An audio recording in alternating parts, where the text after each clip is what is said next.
Starting off at number 10, we have this picture that some believe to be the ghost of a girl called Jane Churm. Now the picture was taken in 1995 when the Wem Town Hall in England caught fire. A local man snapped the picture, but authorities said there was no girl in the building either before or after. Instead, people think it was the ghost of Jane Churm, a girl who died over 300 years before after starting a fire there that destroyed many parts of the town. Perhaps she only appears in the flames.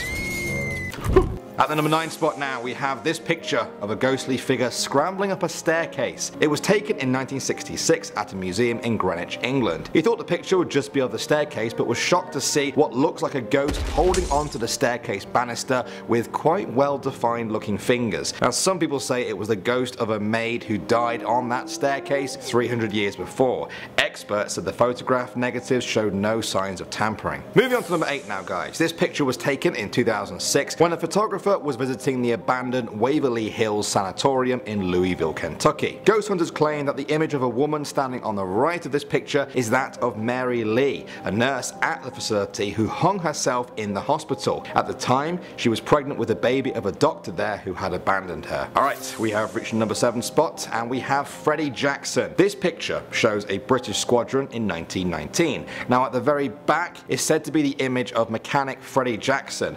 The only problem is, Freddie Jackson was killed days before this picture by an airplane propeller accident, and this picture was taken on the day of his funeral. Some people believe that the ghost of Freddie might not have even known that he was dead at the time and still turned up for the picture as planned. Okay, for number 6 now, this one was so creepy I had to change my shirt. Corey Carlson uploaded this image to Instagram of him in his home. Now behind him we can see a strange ghostly apparition floating in the middle of the room. Now Corey did some research and he found an image of the woman who lived in the house before him back in 2001. Her name was Curtis Johnson, and a lot of people were freaking out on Instagram saying that she had the same face as the ghost in the original picture. What do you guys think? I'm so scared I might change my shirt back. Next up at number 5 we have this picture taken in 1963 by Reverend K.F. Lord. He noticed the ghostly figure on the right of this picture after having it developed. In the years since then there's been a lot of speculation about what exactly that thing is. Those who believe that it's a ghost say it's of a monk or other holy figure standing watch forever over the altar. Moving on to number 4 now, we have this creepy picture from 1959. It was taken by Mabel Chinner, who had just visited her mother's grave.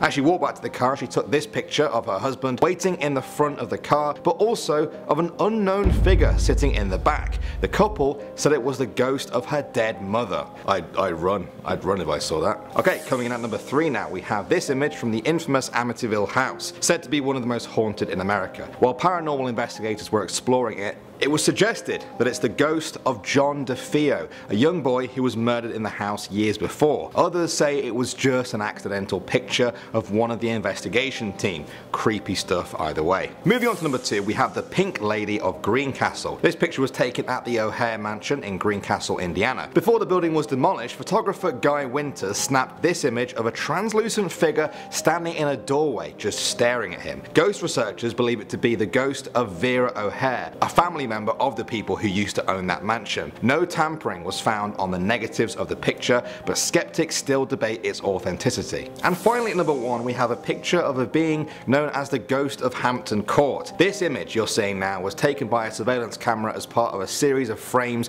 showing a skeletal, almost ghostly figure walking up to some fire doors and slamming them shut before disappearing into thin air. It was nicknamed, appropriately, Skeletor by ghost enthusiasts, and in the years since then countless people have been debating who or even what that figure is. In at number 10 we have a ghostly follower in the Rockies. Okay, so one Reddit user uploaded a post called "My Dad Had a Follower in the Evergreen" featuring pictures of a ghostly presence following a man. Just some backstory for you guys. iPhones have this new live picture option where they capture a few seconds of footage when you shoot a picture. Just remember that, because it's important. This picture was taken of a man in the Rocky Mountains area of Colorado. He's just there having a lovely time under a tree, but hello, look closer.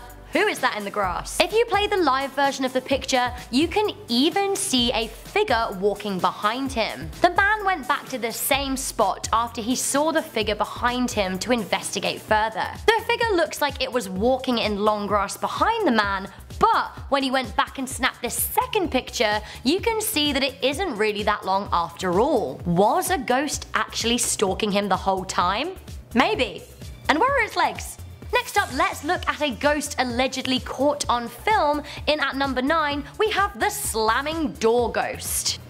This video is in Polish, I think, so it's a little bit difficult to decipher what is actually going on before the alleged haunting. The video uploaded in March 2015 shows a guy, presumably on his computer, when a poltergeist starts kicking off. The spirit bangs on the door and then throws a stack of games off the shelf. The guy in the video runs away out of his apartment, and the poltergeist even follows him, knocking over an exercise bike as he flees. I have to say, this is pretty terrifying. I actually used to work in a theatre in London, and they're really old places filled with high drama, so I can absolutely believe that this next scary ghost was indeed caught on camera. In at number 8, don't laugh because I think it's legit, we have a wig ghost at the Victoria Palace Theatre in London. Yes, a wig ghost. It has been long discussed that there is a ghost haunting the Victoria Palace Theatre in London, especially in the costume department. At the time of this recording, the show Billy Elliot was running at the venue. Posted on the official Billy Elliot YouTube channel, we can witness a poltergeist throwing wigs around the dressing room and even knocking mannequin heads off the shelves. The creepiest part of this whole video for me is one of the mannequin heads at the top left in the middle. Watch it. Yep. It does slowly turn to look at you. For me, yeah, no. Another ghost caught on camera in the theatre is thought to have been a victim of the London beer flood of 1814. In at number 7, we have a scary photobombing theatre ghost. London's Dominion Theatre is built on the site of the fatal beer flood. So back in the 1800s at a brewery, several vats of beer exploded, causing a tidal wave of hundreds of thousands of gallons of beer to surge through the nearby area. 8 people died, including Eleanor Cooper, a teenager working at the pub at the time. It's quite possible that this is Eleanor that we can see photobombing a couple as they sit in the theatre's stall section. The pair are smiling as they prepare to take in We Will Rock You, but the ghost is far from happy. Look at her face. Yikes. From one photobombing ghost to another, next up we have a demonic wedding ghost. My favourite kind. Weddings are a time for happiness and joy, not hauntings. Although this ghost did not get the memo. Newly married couple Kevin and Christina Dennis from Virginia were celebrating their big day when this picture was snapped. On the day, the pair didn't know anything was wrong, but when they uploaded their wedding photos to Facebook, a friend pointed out the ghostly figure between them. I for one cannot decide whether it looks like a baby or an evil face with a toothy smile. Either way, no. Just ghost, go away and leave me to getting wed. Next up at number 5, a ghost spotted at an accident scene. If this is real, then this is more sad than scary, but at the same time actually it is pretty terrifying. Sol Vasquez was driving by an accident scene in Kentucky and took this picture. After snapping it, he immediately noticed a blurry human-shaped image floating above the scene. After posting the image on Facebook, it quickly went viral, with many saying it was the spirit of the man injured. Sol didn't actually know what was going on. He stated in the picture description that he took the picture from the cab of his truck and he hoped that everyone involved was okay. Little did he know that the accident involved a motorcyclist who was later taken to hospital where they died. Could this have been his ghost or his spirit leaving his body? Could it have been an angel watching over him? Or could it just be a smudge or a photographic anomaly? We just don't know. From a motorcyclist who died in hospital to a ghostly child snapped stalking the halls of a hospital, in at number 4 we have Ghost Girl. A worker at Leeds Infirmary Hospital in Yorkshire, England snapped a picture of an empty corridor as he was about to start his shift. He was Snapchatting his girlfriend, sending her a goodnight message with visuals of his current surroundings. Sounds weird, but I do that kind of thing all the time. After he took the picture, however, he spotted what looked like a girl wearing a Victorian era style dress walking through a wall. The hospital was built in 1869, so this could be the ghost of a young girl who died here. The worker, Andrew Milburn, said he wasn't a believer in ghosts, but this picture had vexed him. Others who worked in the hospital wing said that they had even heard footsteps in the past when no one had been around. Getting scarier still, in at number 3 we have a ghost in an abandoned mental asylum. Why would someone want to visit an abandoned mental asylum? I do not know. But they did, and they snapped this picture. Do you see it yet? That's right, Peekaboo, not so abandoned now, is it? The asylum in Brecon, Wales also used to be a prisoner of war camp in World War II. The picture was taken by a walker named Adam Smith as he strolled by. He said maybe it was a patient who had a lobotomy, or perhaps a soldier patient from the war, or even a Nazi prisoner.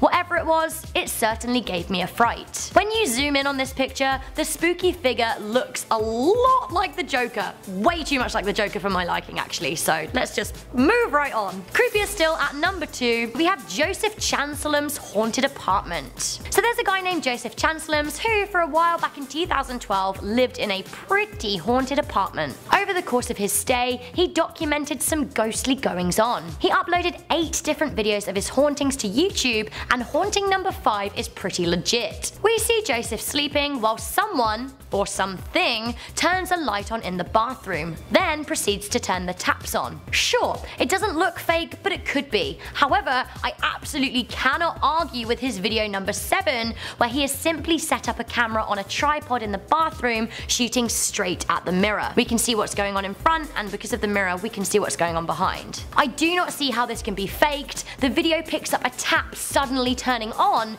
then the camera starts shaking on the tripod, even though you can see that there is nobody in the room. I don't understand how those taps must have come on right in front of our eyes, seriously. The video has been watched 400,000 times, and I for one am kind of convinced. Okay, so we are there at the number 1 spot, and this video freaked me out the absolute most. In at number 1, we have a ghost caught on camera in an abandoned mine. So there are some videos out there on YouTube and some images that are clearly faked, but I came across this video and I don't know, like, it really freaked me out. It made me feel very uneasy. Uploaded to YouTube by user Exploring Abandoned Mines, a guy explores the abandoned Horton mine. On first encounter, he ventures into the mouth of the mine, and a chain attached to the ceiling starts to swing uncontrollably and unexpectedly. You can't officially see a ghost, but I do have a really bad feeling about what is swinging the chain. There's no real reason for it, and he himself, as he's narrating, is saying that he's feeling pretty freaked out. He was freaked out enough that he went back the next year,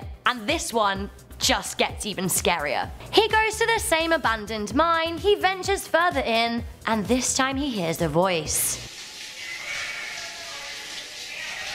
You can listen to the audio with the dripping of the cave removed on Reddit, and it's really bone-chilling. Some people are saying the voice sounds like, "Why trespass? Are you ready to die? You have came too close to us, now go." A lot of people are saying that this is in a thick French accent. There's then clearly a siren afterwards, and I don't know what's going on, but I do know that I don't want to watch that video ever again. It is spine-tingling, even from the comfort of my own home. But I would say you guys should watch the video just once, just so you can freak out with me right here. Number 10, The Demon in Loftus Hall. Now, this was from the Celtic Demons episode, aka the 2-hour Halloween special of season 10. A lot happened in this episode, but the most intense moment came right after the lights were turned off in Loftus Hall. So at that moment, Zach started yelling and said later it was because it was due to losing a sense of self-control. He said he saw strange visions, and this whole thing shook him up for the next little bit. In Loftus Hall, there was also an apparition spotted on top of Zach that drained him of energy to the point that he vacated the premises and threw up. So a lot going on there, and I feel sorry for Zach because he had to go through a lot on that one. But let's go on and move on to number 9, The Restless Spirits. In the 6th episode of season 1, they go to a former psychiatric hospital. While they are there, towards the end, they catch an orb of some kind going into Nick's head, and Nick says he feels like he was slapped on the face, right on his right cheek, and everyone was shocked when they see a red handprint on his cheek as if a spirit had touched him. So that's a moment where going around former psychiatric hospitals kind of shows you it's a risk to take. But let's go on to number 8, Route 666 Possessions. So this was a Halloween special from season 13, and with number 13 being their season number and it's 13, you know they had to go all out and go to the road with the mark of the devil, 666. So the crew's energy is off from time to time, with the members experiencing a lot of strange activity in this episode. There are whirlwinds of cold air, Billy is seeing things in threes, and there's random touching from non-seen beings and a whole bunch of other stuff. Now the worst of it happened to Ashley. She goes through extreme aggression in what could have been a possession, and it continues throughout. She sees an orb in front of her come to and then disappear, and all in all, the dark attachment on her becomes too much for her to even bear, and after the investigation, she just quits the show. So let's go on to number 7, Letchworth Village. So the group isn't getting too much in this episode until they get a good shot of a dark figure moving behind some exposed studs. You can tell it isn't one of their shadows because the 3 investigators in this episode are all together in this moment. Plus, there's a section of a wall in front of the studs where you can see Nick's unmoving shadow, so playing with the shadows and lights at that time is out of the question. It's the first thing they see in this place, but it isn't the scariest part. Later on, Nick gets pushed out of a room after hearing a female voice say, "Please help." He freaks out a bit, yelling that he felt a push on his back, and then they keep hearing more screams, and honestly this video gives me the chills with how much is going on. But let's not wait and move on to number 6, The Apparition. This one was from their original documentary that was called Ghost Adventures before the actual show, and it's the moment they caught an apparition on camera. They were in Virginia City, Nevada at Washoe Club trying to get evidence of the paranormal. They caught it on infrared camera. So Zach was trying to catch EVPs or electronic voice phenomenons on a recording device and walks to one side of the room. Mere moments later, a full body apparition passes through the room in the same direction, kind of along the same path, and it's kind of whack to see. It kind of looks like someone casually strolling through the room, and it's a similar height to Zach. It looks like it just has its hand in its pockets, at least to me. Kind of like it's heading over to say hi to Zach. But another thing to say is it's see-through, and obviously you can't say for sure it's a ghost, but as something that passed by and isn't totally opaque, it kind of gives evidence that it might be something out of this world. So let's move on to number 5. We have The Bridge. Our number 5 is from season 3, episode 3, Poveglia Island. So the Italian government has made it now illegal to set foot on that island because of the amount of bad paranormal experiences that have happened there. So in this instance, this moment, there was a tripod set up on a bridge in front of a field where many plagued people had died. The team caught a movement and some sound, and something was heard running to the bridge and across it. And on its way across, it knocked over a heavy infrared LED light panel. You can hear a buildup of a pitter-patter on the footsteps before the light is knocked over. They think, or thought at the time, it could be a plague victim that was running from the doctor's mask that Zach was wearing at the time. But let's move on to number 4, Upper Fruitland Curse Trailer Happenings. So in this one of the scariest episodes, a lot of people say, there is a weird noise caught in the kitchen of the trailer, and then there's a dark entity seen in the backyard. But honestly, there's no shortage of strange happenings in this 8th episode of season 14, but the scary moment I want to talk about is when 2 figures show up on the SLS camera. One has no head, which is the one they take to be the faceless boy that the owners of the property were talking about, and then there's another one that shows up after. The headless one is bending both of its knees, and Zach says it seems to be that they are guarding the back of the trailer. All of this makes sense when later in the episode, Aaron is in the back of the trailer, and at that point he hears banging on the trailer similar to what he heard earlier in the car. Obviously at that moment he's shaken and runs out because of all of the stuff that has led up to them kind of realizing the entities are either guarding or within that section of the trailer. But let's move on to number 3, Dolls Laughing. So during the Island of Dolls episode, which was season 10, episode 4, those dolls were just creepy. The creepiest moment during this episode was when Zach and Aaron were in the doll room. First, Zach was about to take out Harold the doll in the room when Zach suddenly ran out, cats could be heard fighting, and a doll laughs. Then later, they are touching the dolls to investigate them, and they hear screams in the distance. A man named Pedro, who had been there before and was moderately familiar with the area, said he had never heard laughter like that from the dolls on the island. And then later in the episode, they're checking the backs of the dolls just to see if there are any mechanical components, and in the one they see, there's wires but attached to nothing. So they don't know where the laughs came from, and it was a very creepy moment, at least for me. But let's go on to number 2, Scratches at Bobby Mackey's. So this was from season 1, episode 1 of Ghost Adventures, and it still gives me the chills. During their lockdown at Bobby Mackey's Music World at around 2 AM, they investigate the basement, and then they investigate the infamous well. At this point, Zach says he's feeling dizzy and has a burning sensation on his back, and then he lifts up the back of his shirt and there are 3 long scratch marks down his back. He's visibly shaken and then shouts, "Did someone just scratch me?" And there's a funny little voice break. Someone pointed that out. But anyways, he keeps asking who's scratching me, and I know I would too, because it was 3 long scratches down his back. And now later on, they talk to, I believe, a priest, and they said that could be a symbol of a demon being there, as 3 is a very common symbol in kind of demonology or demon encounters. But let's go straight on to number 1, where we have the OG moment that probably hooked us all to watch Ghost Adventures, which is the flying brick. So this moment was before the team got their cable TV show and was probably a big factor in the team getting that show. In their original documentary called Ghost Adventures, which I mentioned before, they showed their investigations across multiple locations and culminated at the Goldfield Hotel. So in the basement, as they are exploring, Zach says, "Is that you making all that noise?" And as he gets to the tail end of that sentence, a brick and some other items lift off the ground. So the team runs away and they get separated, and you can hear sections of the team yelling, "Nick, where are you?" And some people say they've heard a girl's voice say, "Don't stop," when his camera points down the hall. And the team did eventually get out, and then they explained why they ran away from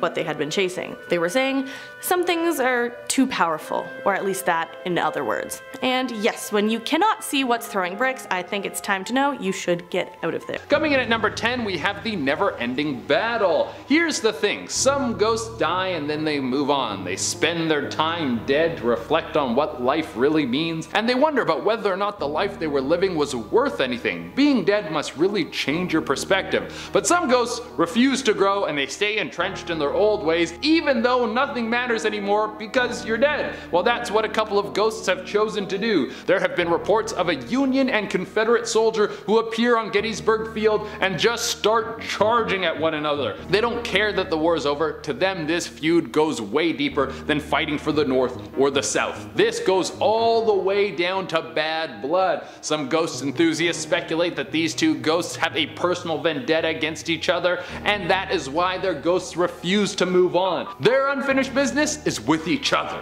Coming in at number 9, we have the marching army. If you thought one ghost was spooky, then what about a whole platoon? There has been an apparition of a marching army that has been seen trotting along the fields at night. There's a good chance that all of these men were killed at the same time and now support each other in the afterlife. It's said that this grouping of ghosts could be somewhere around 100 strong and appears to be a grouping of Union soldiers. These dudes believed in freeing the slaves and never letting your boys down, and to that, I salute you.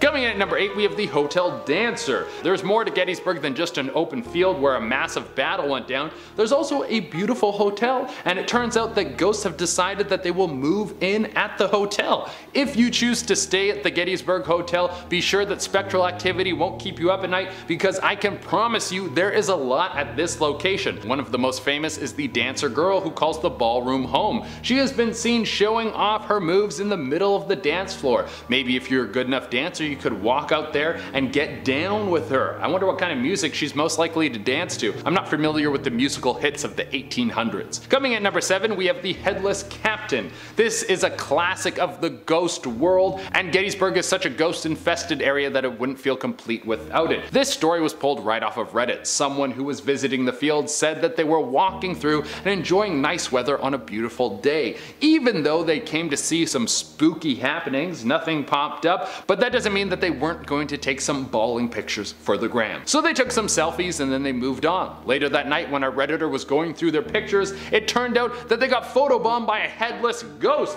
It's suspected that it was a soldier who might have been decapitated by some cannon fire. Coming in at number 6, we have the Horse Ghost. Being a spooky dude walking around scaring people isn't something that is only reserved for humans. It looks like some of the better animals from the animal kingdom are getting into this as well. I hope that this trend doesn't spread to other animals. There's nothing scarier I can think of besides a ghost tiger that has a thirst for blood like a regular tiger, but also has all the spectral abilities of a ghost. But for now, it would seem that ghost powers are only subject to prey animals, so we continue to be safe. And one of those ghosts is a horse that has been seen running through Gettysburg Field at full speed. Some people say that this ghost moves so fast it looks like a car zooming through the field in the middle of the night. Some of the spookier tales about this ghost horse say that it has glowing red eyes and will chase down people who are caught walking in the field at night. I think the headless photobomber and this ghost need to team up and become the star attractions of this whole field. It really seems like a missed opportunity.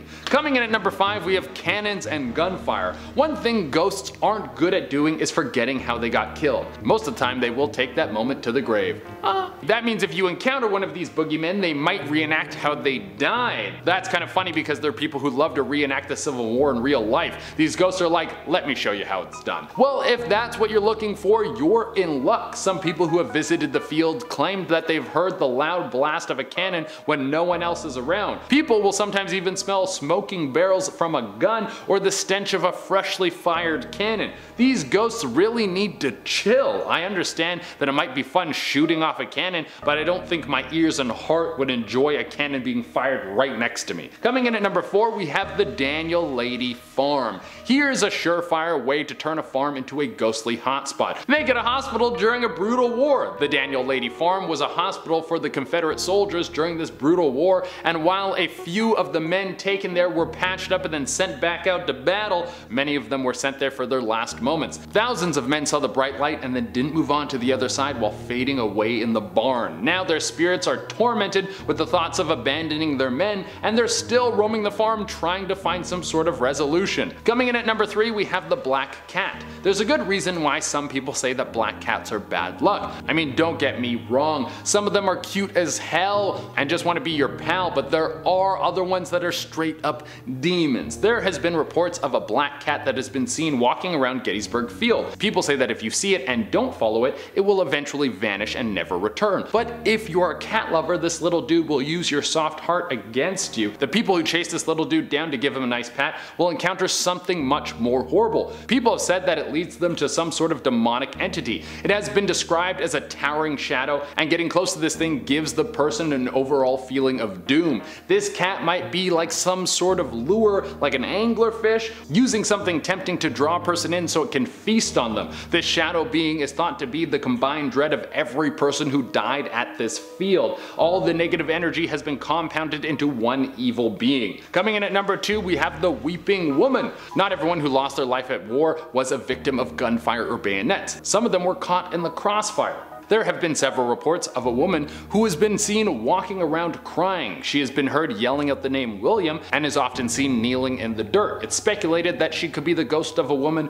who ventured into the battlefield trying to find her dead husband. Some say that she might have not even been killed by gunfire or an enemy soldier. No, the story that has been attached to this phantom female is much more depressing. Some think that she was walking through the body-infested battlefield after her husband never returned from war, and she either never found him and wandered the field until she died from exposure, or she found her dead husband and couldn't deal with the shock and ended up taking her own life. And coming in at the number 1 spot is the Seas of Blood. I can't really think of anything more terrifying than this. Picture this, you're walking through an open field. It's a nice day. Maybe it's fall. You have a coat on, all the trees are lovely orange or red, and then you notice something weird. It sounds like you're sloshing through the mud, and it feels like your feet are dragging through ankle-deep water. Then you look down and you see it. The ground is covered in blood as long as you can see. It looks like it's rising, like the blood is going to climb up until it drowns you, and then as soon as it appears, it's gone. There's no blood on you, it was all a vision, and you don't even know if it was real. In fact, you feel a little crazy for even thinking about it, but apparently this is a real ghostly apparition that people will see in this field. Yeah, that's enough for me to say no thank you. Starting off this countdown, we have the little girl. When Jackie was 8 years old, her parents took her on a tour of one of the oldest homes in St. Augustine, Florida. While in one of the upstairs bedrooms, the tour guide informed them that a young girl passed away in that room, and she likes to come out and play. They all kind of just laughed it off, but a little while later, Jackie was by the window when she felt the hair on the back of her neck stand up. She turned around and saw a little girl with long blonde hair wearing a white nightgown standing there behind her. Apparently, the color drained from her face and she was stuck in a trance until her mom rushed to her and snapped her out of it. No thank you, I don't mess around with creepy little ghost girls. I would have been out of there so fast. In our 9th spot, we have the wet hands. This next individual shared the time when he and his friend witnessed something very creepy. So the guy's name that shared the story is Alex, and he lived with his friend Ed. Now, he had always felt off about the house that they lived in, but Ed wasn't spooked one bit until one day. So one day Ed was walking up the stairs carrying a glass of water when he felt something cold go through him. This caused him to drop the water. When Alex rushed to see what was wrong, a creepy looking handprint appeared on the floor by the water that had been spilled. They say it was clearly a handprint. It had 5 distinct fingers and everything. They went to go get some towels to clean up the spill, but when they returned, the ground was completely dry. Coming in at number 8, we have the ghost at the end of the bed. So this story comes from a friend of mine. Apparently every night around the same time when his sister was sleeping, she would feel her mattress move, as if someone had sat down at the corner of her mattress. One time when she woke up, she even saw a man sitting there at the end of her bed. Apparently he likes to just sit there and watch her sleep. Other times she has come into her room and she has seen an imprint of someone sitting down on her bed. But that's not the only freaky things that have happened in their place. On a number of occasions they have seen shadows move around their house, particularly the ghosts of their old cats that have passed away. I've told them a number of times that their place is haunted, but no, don't listen to me. In our 7th spot we have the sleepover party. So instead of gossiping and binge eating junk food like normal teens do at a sleepover, this group of friends thought it would be a good idea to summon an evil spirit. So they started preparing for a seance in their friend's unfinished basement. During this, they were joking around trying to decide who they were going to summon. One of them suggested Jack the Ripper. That's when one girl became very anxious and told them that they shouldn't summon anything evil. As soon as she said that, they heard a man say, "That's right," from the other side of the basement. That's freaky. This is a perfect example as to why you should never, and I mean never, mess around with the spirit world. All you need to do is anger spirits and have them latch onto you and feast on your soul. Making our way down the list, number 6, we have the portrait. This time, we may just have physical evidence of a ghost caught on camera. Back in 1919, a group photo was taken of Sir Victor Goddard's Royal Air Force crew. It's a nice photo, until the crew took a closer look at it. In the background, right behind another man, is the ghostly face of Freddie Jackson. Freddie Jackson was a mechanic who was tragically killed by an airplane propeller. He died 2 days prior to this photo being taken, but I guess he didn't want to feel left out, so he came by one last time for a photo. It's quite creepy, and over the years, of course, people have tried to debunk it, but none have been successful. It's not like they had Photoshop back then. We're now at our 5th and halfway mark with the voices. Now, this is my personal ghost encounter that you have all been waiting for. So one day when I was young and dumb and spending the night at my friend's house, we decided to fool around with her Ouija board. Don't do it, ever, just don't. After a while of trying it, I got annoyed because it wasn't working, so I ended up kicking the board. Which was not a good idea. Never disrespect the board, because as soon as I did this, there was a large bang on the window behind us. Now the window overlooked her backyard. It was a big window, so if someone banged on it and then ran, we still would have seen them. On top of that, she has motion sensor lights, and those didn't even go off. But that's not the freakiest part. The freaky part is a couple of weeks later I get a call from my friend. She's hysterical and crying. She told me that she was home alone, but she could hear voices coming from that back room that we were in. Even through the phone, I could hear the voices. It sounded almost as if she had the radio or TV on. I actually thought that she was trying to prank me. I couldn't understand what they were saying, but I could hear like a couple of men talking to each other. It was terrifying. So we're both convinced that because I was stupid and kicked the Ouija board, and because we never said goodbye to the board, that a bunch of angry spirits were then released and just chilling in her house. Needless to say, our friendship did not last long. In our 4th spot, we have the man with the black eyes. Children and animals are often very sensitive when it comes to the paranormal. Sometimes they can see and hear things that adults just can't. Like in this next story. So Reddit user Fuzzy Bandits shared the time that she was babysitting her young cousin Alyssa. She was giving her a bath before bed when all of a sudden her eyes shot to the hallway and she started crying. At that same moment, the family's dog started barking like crazy and growling at something in the hallway. She tried to calm her down, and when she asked what was wrong, Alyssa said the man with the black eyes was scaring her. When the babysitter asked Alyssa to describe the black-eyed man, she looked up to the second floor stairs. Her eyes got big and she got scared again. She turned back to the babysitter and brought her finger to her mouth and said, "Shh," while shaking her head no. Time to pack your bags and move on out. Moving on at number 3, we have The Friend. Shared by Dr. Stephen Kenyon Owen on Twitter, when he was younger he used to live with his mom at an old age home. His mom was the manager there, so he lived there with her.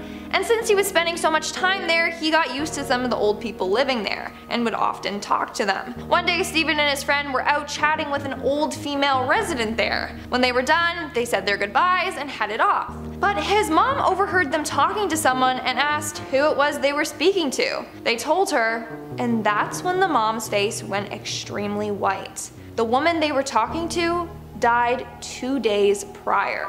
Coming in at number 2, we have The Patient. So this next woman shared a story of a doctor that worked in the same hospital as her mother. So one day this doctor was walking down the hallway when he came across a woman that informed him that someone was having a heart attack nearby and needed help. He rushed the woman, and when he got there, the woman in need of help was the woman that he just finished talking to. He was so freaked out at what happened that he even checked the CCTV footage. Lo and behold, the footage revealed him standing in the hallway talking to no one. Like, that's so freaky. And in our number 1 spot, we have the Axe Murder House. On June 10th, 1912, husband and wife Josiah and Sarah Moore and their family were found bludgeoned to death inside of their home. But the killer was never caught. To this day, this case remains a huge mystery, and now it's believed that their house is haunted. People that have gone on tours of the house have claimed to hear children's voices and screams. Others have seen objects move and fly on their own. But scariest of them all, in 2014, a paranormal investigator stabbed himself in the house after spending the night there. The freakiest part? The murders of the Moore family occurred at 12:45 a.m. That was the same time that the investigator got stabbed. Starting us off at number 10 is Botan Doro. Now this one is a very famous Japanese story filled with love, death and ghosts. And it took place on the first night of Obon in Japan, which is a Buddhist custom honoring the spirits of loved ones. A breathtakingly beautiful woman named Otsuyu and a young girl carrying a peony lantern passed by the house of a widowed samurai called Ogiwara Shinojo. He looked out the window and instantly fell in love with Otsuyu and ran outside, promising eternal love to her. From that day onwards, the two women would visit his house every day at dusk and leave before dawn.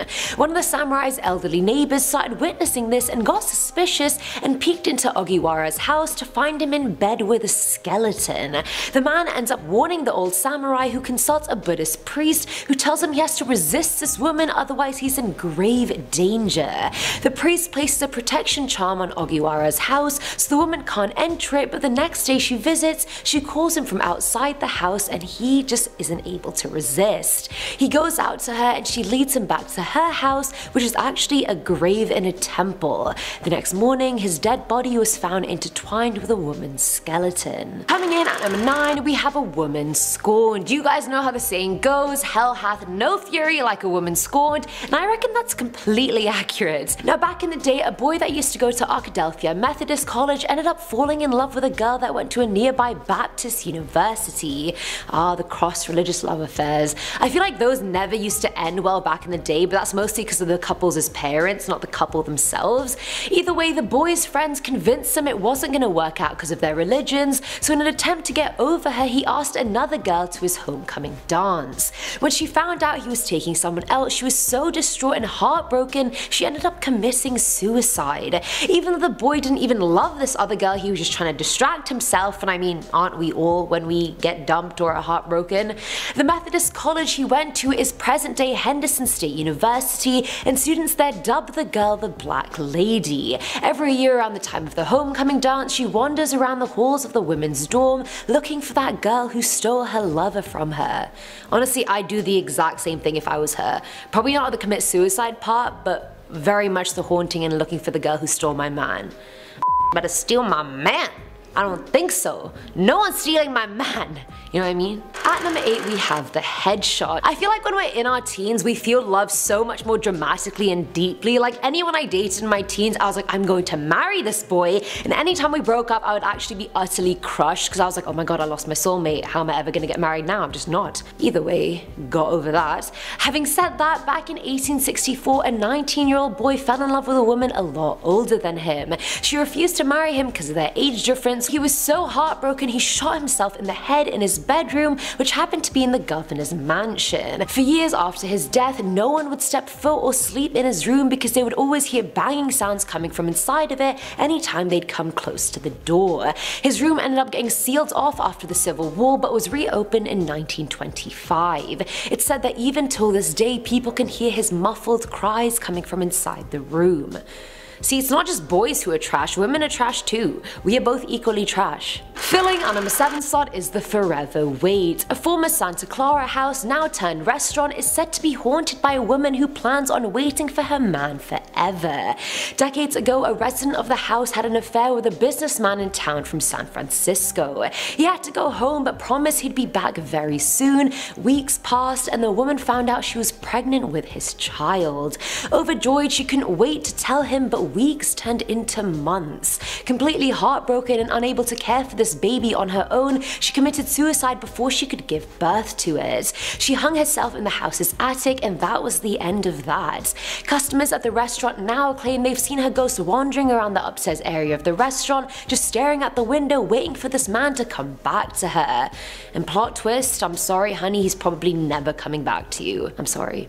It's sad. Now at number 6 is Thomas and Lucinda. Once upon a time, a man called Thomas Rowe went to Europe for his studies and fell in love with a woman called Lucinda. Despite Thomas coming from a relatively good family, Lucinda's parents didn't approve of their relationship and banned both of them from seeing each other. The two were heartbroken. Thomas eventually moved back to America, got married, and years later received a letter. It came from Lucinda, who was on her deathbed, and it said this: "Time is infinite. I wait for you by our fountain to share our timeless love. Our destiny is time." How romantic. God damn, I wish someone was that in love with me. I'd honestly be honored. Just forever alone, forever single. Not even salty about it, moving on swiftly. Thomas then goes on to build the Don Cesar Hotel in Florida and includes an exact replica of their fountain. After his death, many guests of the hotel reported seeing the ghosts of him and Lucinda holding hands by the fountain and walking around the area. Love really is infinite. Clearly. Coming in at number 5 is Succubus. Now if you're unaware, Succubus is a female demon that appears in people's dreams and real life and basically seduces men through sexual activity. So this one was shared by an anonymous girl who said she started going out with this boy who was convinced Succubus was appearing in his life. He claimed he was in the shower once and heard a knock at his door and a woman's voice saying hello, yet when he got out and checked there was no one there. Weeks later he woke up in the middle of the night feeling like someone or something was having their way with him, and he described it to his girlfriend in explicit detail. Her, being a paranormal lover, immediately thought of Succubus but decided not to say anything, but then she heard it for herself. A month later, the couple were about to sleep when the girl heard a woman laughing above her head, but there was obviously nothing there when she looked. Her boyfriend started writhing in bed in his sleep while the girl heard more female laughs and moans. So this story just has a happy couple and a home-wrecking demon. I mean, better a demon than an actual girl though, am I right? Hate home-wrecking girls. Just like, mind your own business. What? Get your own man. Demon or otherwise, get your own man. At number 4 is Rob. Now this one's from Kathleen Worstein, who said she met her soulmate Rob when they were both in their 40s and had been married twice beforehand. They dated for 2 months and got married a year later, but sadly while they were still newlyweds, Rob passed away. But Kathleen found that he never really left her. She would see him appear as a mist beside her, right in front of her in new clothes, talking to her in his voice at night. He was just everywhere. At times of distress, he somehow always managed to get their wedding song playing on the radio for her, and the smell of his cologne just still lingered around their house years after he died. Every night she feels him touch her face the exact same way she touched his in his casket. So I guess true love never really dies, does it? Good on you, Kathleen and Rob. Filling our number 3 slot is Anna. The 1790 inn and restaurant located in Savannah finished being built sometime at the end of the 1800s. At the time, there was a servant girl called Anna that worked at the inn who was already a bride of an arranged marriage, but she ended up falling in love with a sailor who was passing through, and it said when he left she simply could not stand the heartbreak of seeing his ship disappear down the Savannah River, so she jumped out of a 3rd floor window into the brick courtyard below. Others believe her husband-to-be pushed her out of the window after hearing about the affair. After that, she became the inn's most well-known ghost. People staying in room 204 have reported their clothing and jewelry being stolen, being nudged or touched at night. Guests have even seen her figure walking up and down the stairs of the inn waiting for the sailor, or just standing by the window she committed suicide from. Now at number 2 we have Ghosted. So apparently boys ghosting you isn't just a human experience but a ghostly one too. Didn't know boys being trash transcended that far, but I guess it does. Why am I not surprised, really? Either way, the Goldbrook Bridge, also known as Emily's Bridge, has quite a dark backstory. Now there are 2 versions of this legend. The first version claims Emily was a young girl who was in love with a boy whom her parents didn't approve of. So to have their happily ever after, they decided to meet at the bridge and run away together. But he never showed up and completely ghosted her, and so she took the rope she had used to tie her sack of items together and hung herself from the bridge. The second version claims he never showed up on their wedding day, and so in a fit of rage she took her carriage to confront him but missed the turn at the bridge, crashing, killing both herself and the horses. Many have reported hearing sounds of a woman screaming on the bridge. Some have even been scratched or touched by her. Others have seen their photographs come out with lit orbs in them or with faint images of a woman's figure in the background. I feel for Emily, I really do. On your wedding day, goddamn! At least tell me a day beforehand, so I don't have to get ready, so I can cancel the event, so maybe I can get my deposit back. Maybe I can get my life back, all the time I wasted with you back. And finally, at number 1 are the Lovers of Goodrich Castle. Located near the River Wye in Herefordshire, the castle was heavily bombarded during the siege of 1646. Alice Birch, the niece of a parliamentarian officer, took refuge in the castle with her lover Charles Clifford. But the lovers very quickly realized the castle wouldn't be able to survive the bombardment much longer, and so they tried to escape. They mounted his horse at night and took off and actually managed to pass the Roundhead ranks.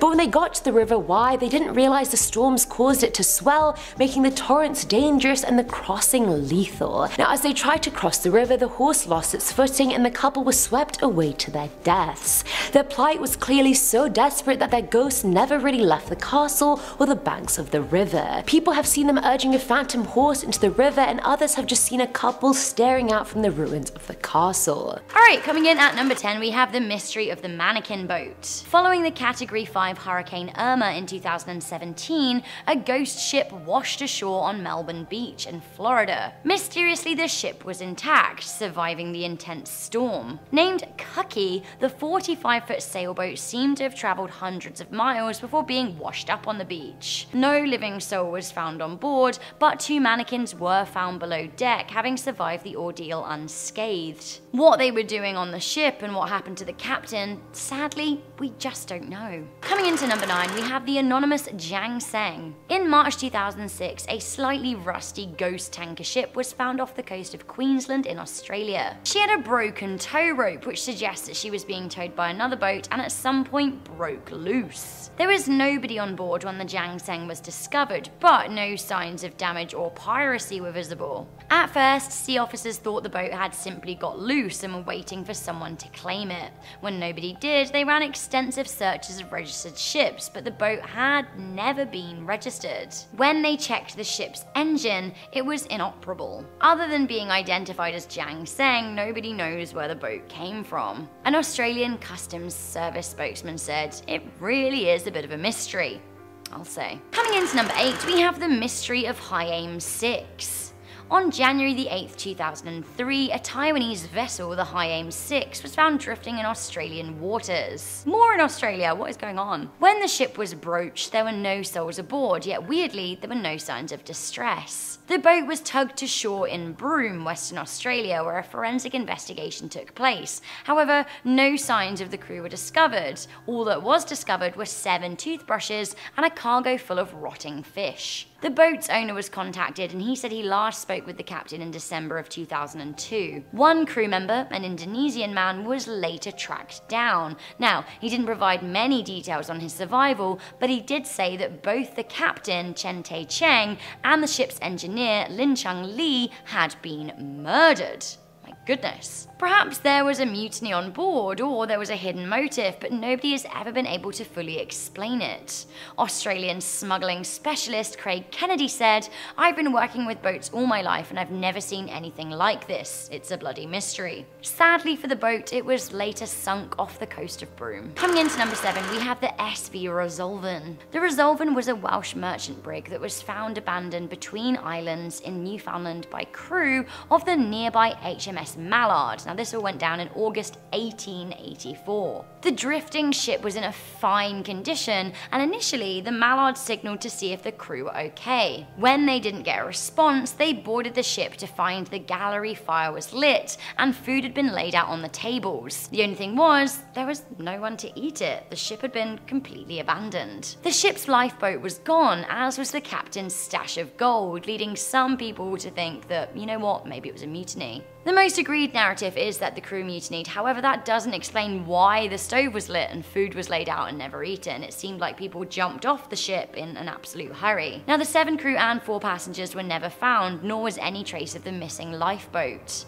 The Resolven case lay unresolved to this day. Coming in at number 6, we have the SV Carol A. Deering. After passing Cape Lookout in North Carolina in January 1921, the 5-mast cargo boat became wrecked, and basically it was run aground in mysterious circumstances. Her crew and her logbook were missing, nowhere to be found. The mystery of the boat's final voyage is one of the most discussed and written about maritime mysteries of all time. Weirdly, when the North Carolina Cape Lookout lightship spotted the boat a few days before she was found abandoned, the captain reported a thin man with reddish hair and a foreign accent acting strangely. He also noted a number of oddly placed crew members. What happened to these people over the next few days remains a mystery. It is suspected that the ship may have been a victim of mutiny, as it had been reported that the crew didn't very well like the captain, with one worker previously arrested for threatening to get him. Others claim that she was a victim of the Bermuda Triangle. 5 US departments of government ran investigations, as the Carol Deering was one of a number of ships to be wrecked or missing in a short period of time. No information was discovered to explain the wreck and the missing crew. It's still unresolved. We have a nice little urban legend for you to pepper the middle of this list.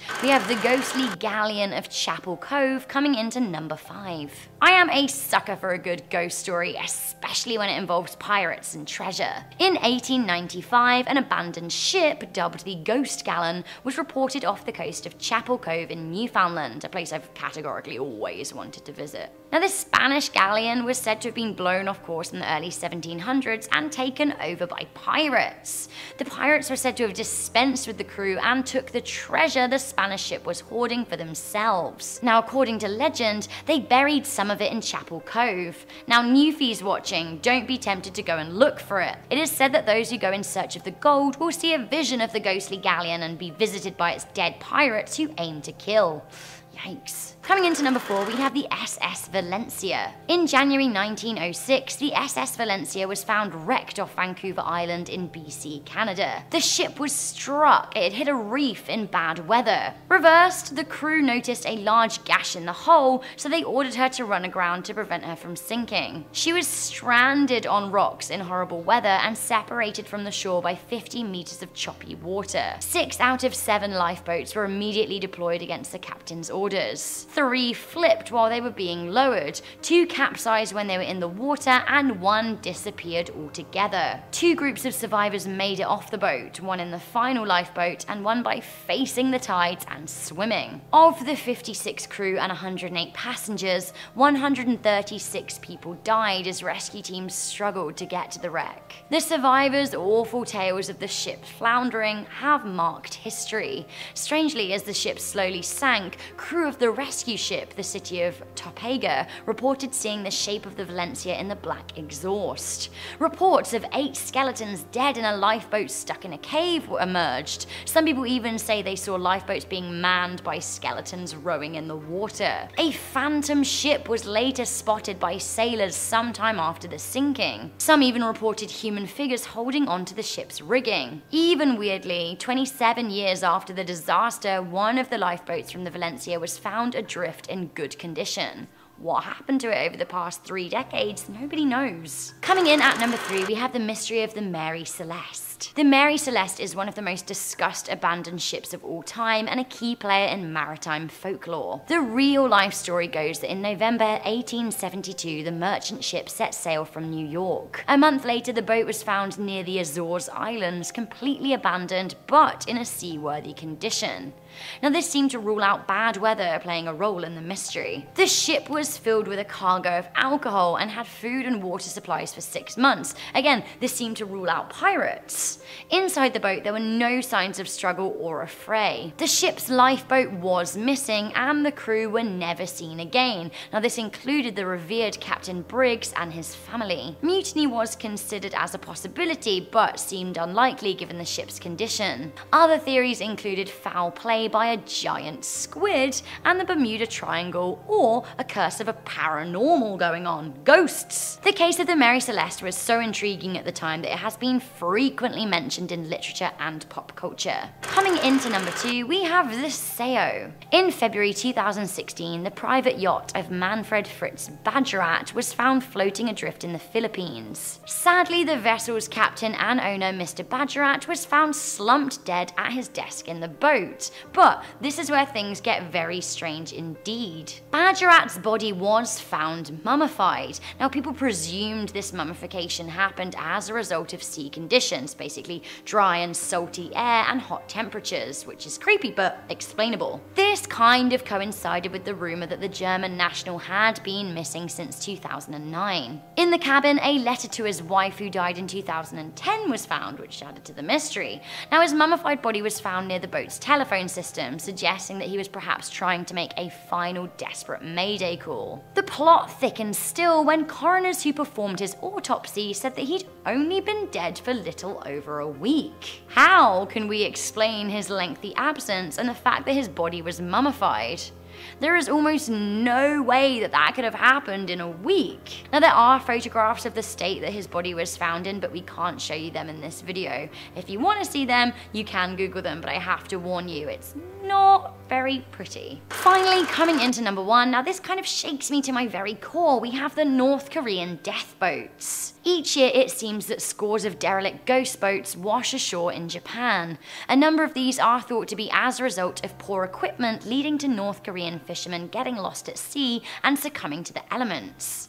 The rest are usually the broken boats of deflectors who died in their attempts to flee the dictator-led nation. However, since 2015, more and more ghost ships with gruesome cargo began washing up in Japan. The grisly flotilla of 50 or so ships have washed up in the past few years, containing dozens upon dozens of bodies in varying states of decomposition. Some even arrived skeletal, suggesting they'd been dead at sea for a good number of years. On one occasion, the corpses were even headless, further adding to the mystery. The boat's markings and the clothing of those on board identified the vessels as coming from North Korea. Why they're dead, and even more frighteningly, why some of them were mutilated, we simply don't know. Coming in at number 10, we have the Heart Feaster. This is one thing that I will never want in my life, and I am pretty confident that it will never happen to me, and that is sleep paralysis. Being stuck in a state where you can't move as you hallucinate in the dark sounds like something so villainous even Freddy Krueger wouldn't do it. He'd be like, at least kill them after, don't just let them sit there all night, that's gross. Luckily, I sleep like a log, so there's no chance anything like that is going to happen to me, but for some others this can happen quite often. When people are stuck in sleep paralysis, it can be something as simple as having the feeling that someone is watching you as you're sleeping, while other people will have the heart feaster. A story online talked about a horrible entity that would come visit someone as they slept. They named this beast the heart feaster because it would lurk into their room when they couldn't move, and then it would crawl on top of them. The creature looked like its body was made out of a dark crimson, and it had long fingers that were almost like claws. Its face resembled a demon with a long pointed nose and jagged teeth. While this person was stuck and unable to move, the heart feaster would reach its long piercing fingers into their chest and pull out their heart and start eating it in front of them. Wow. At number 9 we have the stalker. This next story was told by a young boy who grew up in a very old house. He said strange creaking noises coming from all over the home at any time of night was very common, but what wasn't common was something called the stalker. Every now and again he would see something out of the corner of his eye. He wouldn't think that it was anything and he would just go on about his business. That was until he saw it. It was something he called the stalker. He said it looked like the girl from The Ring, but it was on all fours. When he looked at it, the stalker just stayed in one spot for what felt like an eternity. The ghost was locked in one spot until it scampered into another room. He told his parents about it, but he brushed it off and said it was a dream. However, our writer was certain that it happened because he went to investigate the spot where the stalker was, and there were 2 wet handprints on the floor. At number 8 we have a short one. Some of my favorite ghost stories are the short ones. It's impressive what you can do with a few sentences. This one goes like this. I awoke to the baby monitor crackling with a voice comforting my firstborn. As I adjusted to my new position, my arm brushed my wife sleeping next to me. Ooh, that is creepy.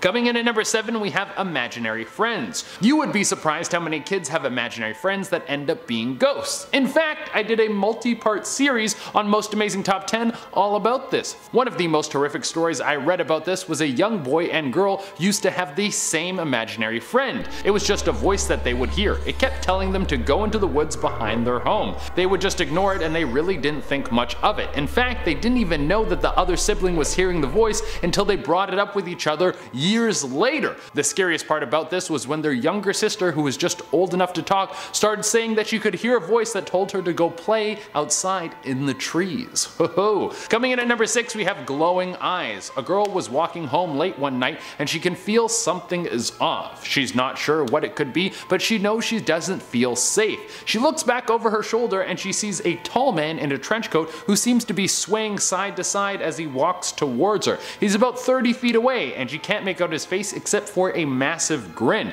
This is obviously extremely frightening, so this young lady starts to move quickly, but it seems no matter how fast she moves, he keeps gaining on her. Eventually, she starts running and she can hear laughter start to come from behind her. She's now sprinting and looks back over her shoulder to see how close this man is, and the last thing she sees is the man right behind her with his massive eyes that are glowing red. Coming in at number 5 we have grave robbers. This is a pretty famous story about 2 young boys who wanted to give a scare to their friends. Now, is this story true or is it just an urban legend? It's hard to tell. Apparently there were 2 kids who loved to play pranks on people. One day they decided they wanted to play the ultimate prank by digging up a dead body and scaring their friends with it. So they went to the local graveyard in the middle of the night and they started digging. When they finally worked their way down to the body, they started cheering in excitement. The people living nearby heard the noises and they thought that the dead were rising from their graves. They ran and attacked the 2 boys, mistaking them for zombies.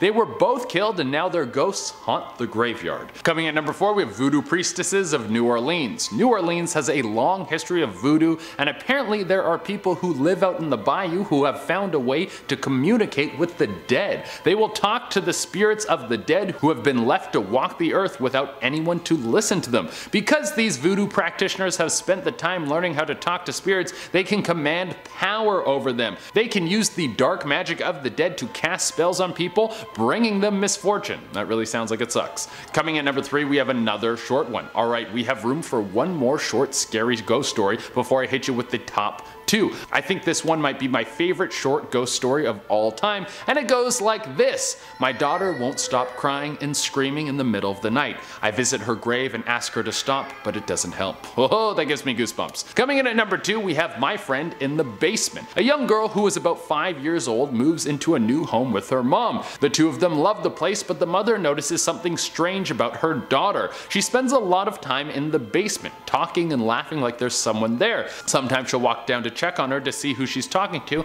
and every time there's no one there. One day her daughter comes back upstairs with a bite mark on her arm, and her daughter says, "Richard bit me." Her mom tells her that she is not allowed to play in the basement anymore. Then that night something attacks her daughter in her bed. The mother rushes in the room when she hears the poor daughter screaming. When she finds her daughter, she's still alive, but she has scratch marks all over her body. The next morning the two of them leave the home, never to return. And at the number 1 spot we have the taps. Something that ghosts love to do is turn on the taps and jack up your water bill. If you go online and search for this, you will find countless stories of ghosts who love to mess around with the water. This one was pulled off of Reddit, and it was about a young girl who was living alone, and she was often woken up by the sounds of running water. At first she thought that maybe she forgot to turn off the taps, but it started happening so frequently that she assumed that she was sleepwalking. But then it started happening when she wasn't home. Terrified that someone was breaking into her house when she wasn't there, she called the police. They came to check out the place, but they couldn't find anything. So her next best move was to set up cameras and spend the night at a friend's house. Then she saw it, the taps in the home turning on by themselves. Now it's time to go down the spiritual route and have someone come in and fix the ghost problem. A medium came through to contact the ghost, and it turns out there was a body of a girl who had been drowned in a tub that was in the home, who had been buried under the house. That is spooky. Coming in at number 10, we have Bloody Mary. Most of us will know the legend of Bloody Mary. She is a mirror-dwelling ghost that is said to appear when her name is chanted again and again as you stare into the reflection in the mirror. The origins of Bloody Mary go way back in old folklore, when ye olde women would invoke the ghost of Bloody Mary to show them a glimpse of their future husband's face. Things could go south if they saw a grim reaper or a skull in the mirror instead. It would mean that they would likely die before they got the chance to marry. In modern times, the legend goes that if you summon Bloody Mary, she appears as a witch-looking woman. If she is angry with you, she'll scratch out your eyes, steal your soul, drink your blood,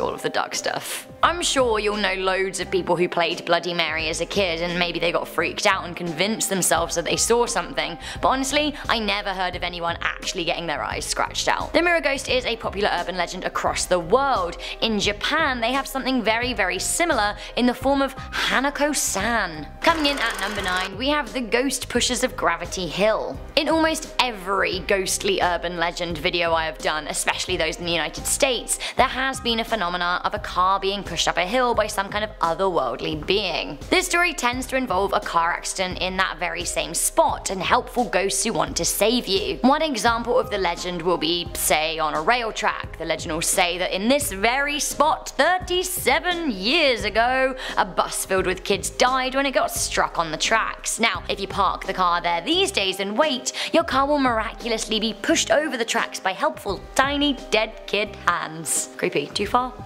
Other versions take place on hills where cars have rolled backwards and caused fatal accidents, only for ghosts to remain in that very same spot. There are legends like these literally all over the world. There's Confusion Hill in California, Magnetic Mountain in Canada, Moonbee in Australia, the Magic Route of France, Hangman's Hill in Essex, UK, so on and so forth. They're literally everywhere. Generally speaking, naysayers will claim that these so-called phenomenon are a trick of the light, like water appearing to run uphill. Coming into number 8, we have walking on gravestones. Have you ever felt a shiver unexpectedly? Well, folklore and urban legend have said that if this happens to you, someone has walked on your gravestone. This suggests that somewhere there's a future in which you're dead and buried, but somehow you feel it right now. The urban legend also suggests that we should never step on another person's grave for this very reason. We may send a shiver down someone's spine or anger their spirit, which may just follow us beyond their final resting place. Honestly, beyond that, it's just kind of disrespectful to step on someone's grave. Coming into number 7, we have the ghost train. A classic ghost train. I'm not talking about the fairground ride, although since Goosebumps there has also been a lot of haunted ride urban legends. When I say ghost train, I mean the ghost of an actual train thundering at breakneck speed only to disappear out of sight. Or perhaps strange headlights in the distance near an old abandoned track, or a smell of a steam engine and a puff of smoke coming from nowhere. There are thousands of ghost train legends. The St. Louis Lights, Stockholm's Silver Pylon, Abraham Lincoln's funeral train, and more. Okay, next up I will see your ghost train and raise you a scary ghost ship. Coming into number 6 we have the Flying Dutchman. The Flying Dutchman is the most famous of the ghost ship urban legends, and it dates back to the 1700s, a high time for seafaring. It refers to a doomed Dutch man-of-war ship.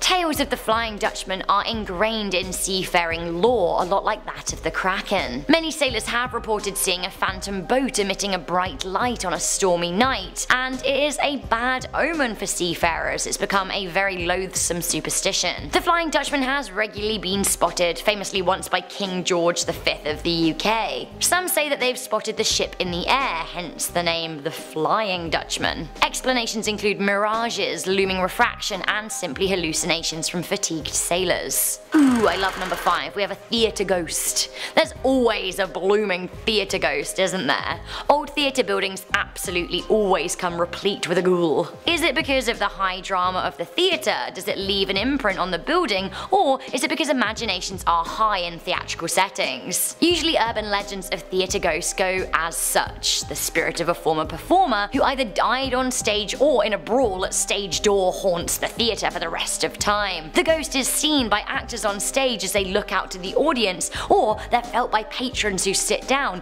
only to feel a sudden rush of cold air as they go by. I personally love a good theatre ghost story. There is the Phantom of the Opera, who isn't actually dead. The many ghosts of the Theatre Royal Drury Lane in London, one of the oldest theatres in the world. We've got the Wailing Woman of Wellington's St. James Theatre. Judy Garland is even said to haunt the Palace Theatre in New York. Theatre ghosts are always blamed for mischief too. Lights turning on and off, props flying about backstage, things going wrong on stage. Theatre ghosts are usually tricksters and agents of chaos. Honestly, I could stand here all day talking about theatre ghosts. Maybe we should do a top 10 scary theatre ghost stories list. I'd really like that. Coming into number 4 we have the Vanishing Hitchhiker. The Vanishing Hitchhiker is a classic ghost urban legend. In each of the stories, a driver picks up a person thumbing for a lift. They drive them a little way, something spooky and mysterious is said, and then the person in question vanishes. Often, they leave a little clue behind them as to who they might have been. The driver then does a bit of research and finds out that the passenger died along that very stretch of road X numbers of years ago, sometimes to that very day. Spooky. This is such a classic urban legend that most cities have a story like this. In Chicago, for example, they have the Vanishing Hitcher Resurrection Mary. You can hear more about her in our Chicago Urban Legends videos, one of my favorites I've done this year. In Japan, a similar phenomenon is reported with the alleged ghosts of tsunami victims. Cab drivers in Inshinomaki have reported ghost passengers. Do ghosts like cars, or are the Vanishing Hitchers stuff of legends? Coming into number 3 we have shadow people. Shadow people are popular ghost sightings, and we actually did a whole top 10 on this. Some people have described scary shadows as black mass ghosts, negative imprints left on the world from angry spirits. So many towns and villages across the entire world have reported shadow sightings, with some cultures and tribes believing they are demonic spirits. One of the most famous shadow people sightings include the Dark Watchers of Santa Lucia, dark featureless shadows wearing hats and carrying walking sticks that appear silent and watching in the distance of the Santa Lucia Mountains. Recently, a black cloud was spotted over a mall in Zambia that some people were claiming was a shadow ghost, or a dementor. Was a shadow ghost the contents of our number 2? We have the Ghost in a Jar. The Ghost in a Jar is one of my favourite ghostly urban legends ever. While there have been many stories of spirits being trapped in objects, the Ghost in a Jar story went viral and inspired imaginations across the world. The story goes that in 2003, TJ 101 of Arkansas listed a jar containing, I quote, a black thing. The lister said they dug up the jar near a church in the 1980s, and since then they had been plagued by a black shadow. The jar is painted black and red on the inside and is also covered in strange symbols. If the jar is so creepy, why did it take the owner 20 years to get rid of it? I don't know, but the listing went viral anyway, and somehow the ghost in a jar sold for nearly $51,000 and since has been the stuff of legends. The legend was so widespread and popular it even became a Rick and Morty character. Thanks, Ghost in a Jar. You always were good at pointing out potentially obscure comedy. I feel like the need for a 15-year update on this. Does someone have that ghost in a jar? How does this story end? I need more information. Finally, coming into number 1 of our top 10 scary ghost urban legends, we have the legend of the White Lady. My, if I had $1 for every White Lady ghost I had read about, well, I'd have enough dollars to buy a pretty convincing White Lady costume and go around spooking people and making them think that I myself am a ghost. Anyway, White Lady ghosts are popular ghost tropes and usually have some kind of tragic background of love and loss and searching associated with them. I guess the ghost being in white represents some kind of woeful purity and something unfulfilled. Many are depicted wearing wedding dresses. There are countless tales of White Lady ghosts across the world. In Canada, she is a war widow who threw herself over a waterfall in Quebec City when her lover never came home. In California in the United States, she haunts Calico Ghost Town, a place I actually visited last Christmas. In the Czech Republic, she's the spirit of a cursed wife who haunts a castle. In the UK, she also haunts a castle and has a bounty of hidden treasure. In Malta, she wanders a forest in her wedding dress, and in Germany, disturbing her will get you killed. In Asia, White Lady apparitions are usually much less romantic and far more malevolent and vengeful. Starting us off at number 10 is the elevator ghost. Now when I first saw this video, nothing was really happening for the longest time, so I genuinely thought it was just gonna be a waste of my time, but then it was like a mic drop happened. To preface this, the owner of the footage is adamant that the footage is 100% authentic and real, so let's just take that and discuss. Now the CCTV footage was from February of 2008, and you can see 2 workers talking while waiting for the elevator.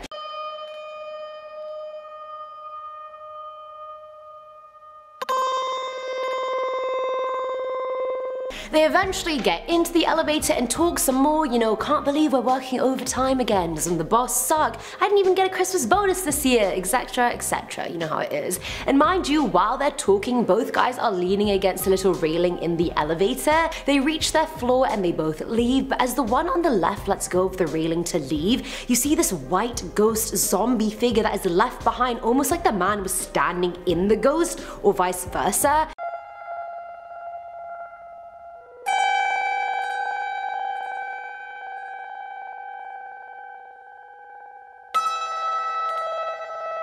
The men leave not even realizing what was in the elevator with them the whole time, and this ghost has its skull hanging down really low and is walking very slowly out of the elevator as well. Now I don't even know how this could have been a hoax, because the ghost is literally there as soon as the man moves. Like, it wasn't edited, there was no compartment it could have been hiding in. I just don't see any fakeness in it, I just see horror. Let me know what you guys think. Fake or not? Coming in at number 9 is the Brown Lady, and this photograph might be the most well-known ghost photo ever taken. Ever. Now the infamous picture was captured back in 1936 by photographers who were documenting 17th century Raynham Hall in Norfolk, England for a magazine. It said that the photographer Captain Hubert had his head under the focusing cloth, so he wasn't really paying attention, but his assistant Indre Shearer exclaimed that she saw a veiled form gliding down the stairs and told him to quickly take a picture. Now he took the picture, but when he got out from under the focusing cloth to see for himself, the life form was nowhere to be found, which made him think Indre had made up the whole thing.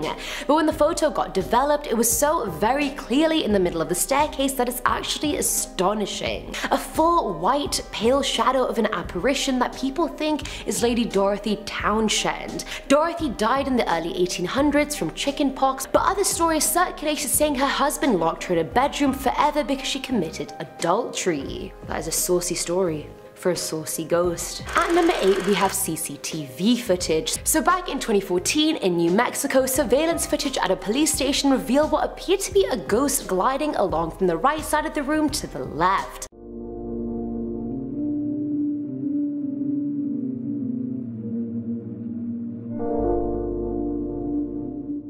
Now according to officers, that area was completely secured. The gates were locked, none of the alarms went off or were tripped, so a real human being definitely did not make their way inside. Honestly, I don't know why we're giving this ghost a hard time and calling it out on the news. Like, maybe it was just a law-abiding ghost and it was just patrolling the station to keep it safe. Maybe it was a police officer when it was alive, so it was just having a nostalgic night. We don't know its story. Who are we to judge? Carry on, young ghost. On your way.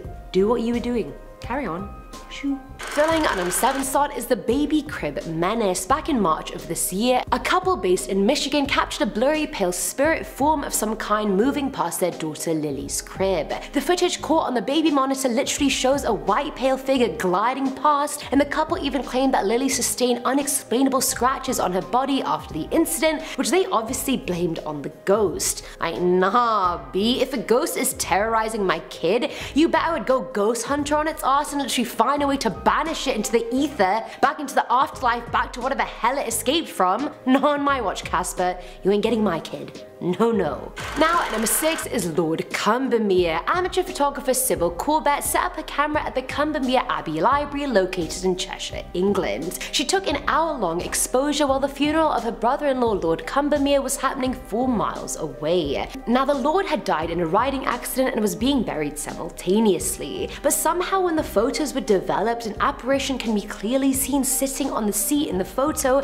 and people speculated that it was Lord Cumbermere since the chair was actually his when he was alive. On the other side, skeptics say a servant entered the room and sat in the seat while the exposure took place, and that's what the apparition was. But most, if not all, the staff was at the funeral itself anyway, and the apparition is wearing a collared shirt, which I don't think a servant would wear or could afford at the time, so I mean, I think the skeptics are very much wrong. Sorry. Haters gon' hate. Haters be sipping on that haterade.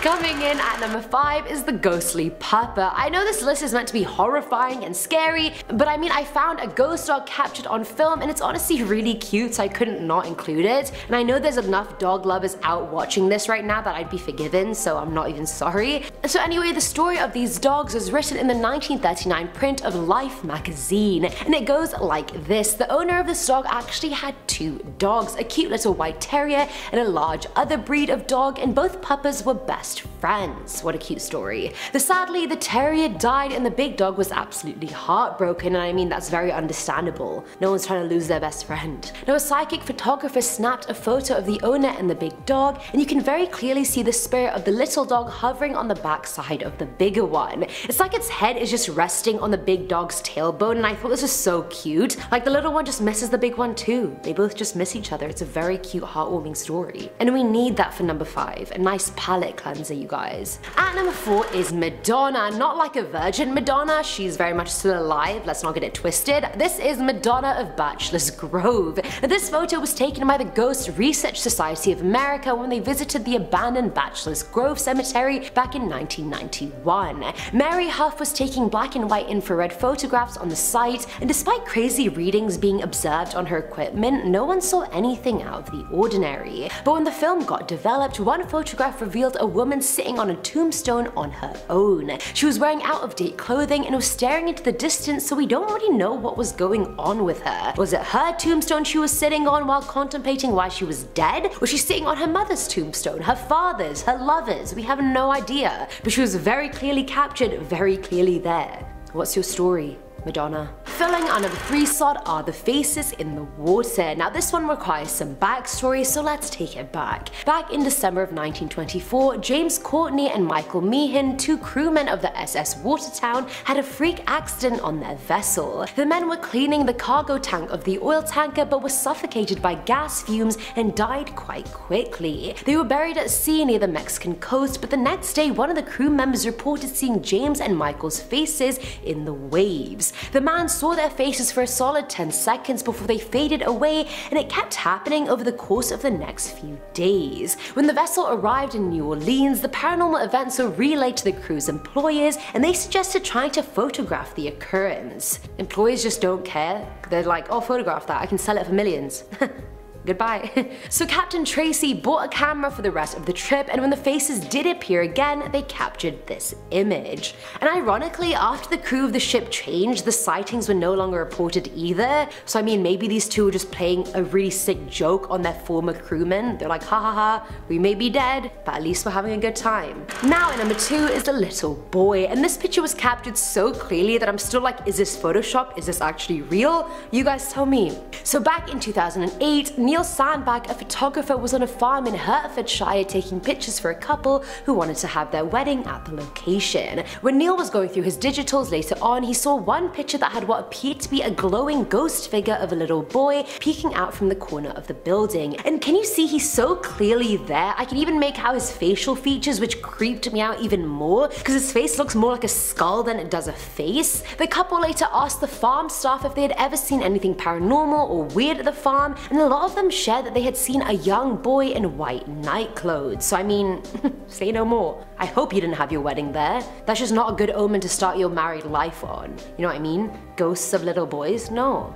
I'm trying for happily ever after, not happily never after. You know what I mean? And finally, at number 1 is the man. This footage was captured on a car's dash cam in Thailand's Surat Thani province back in 2018. It was about 2:30 in the morning, and this car is just going down the highway when a man in blue shorts and a white shirt literally materializes out of nowhere.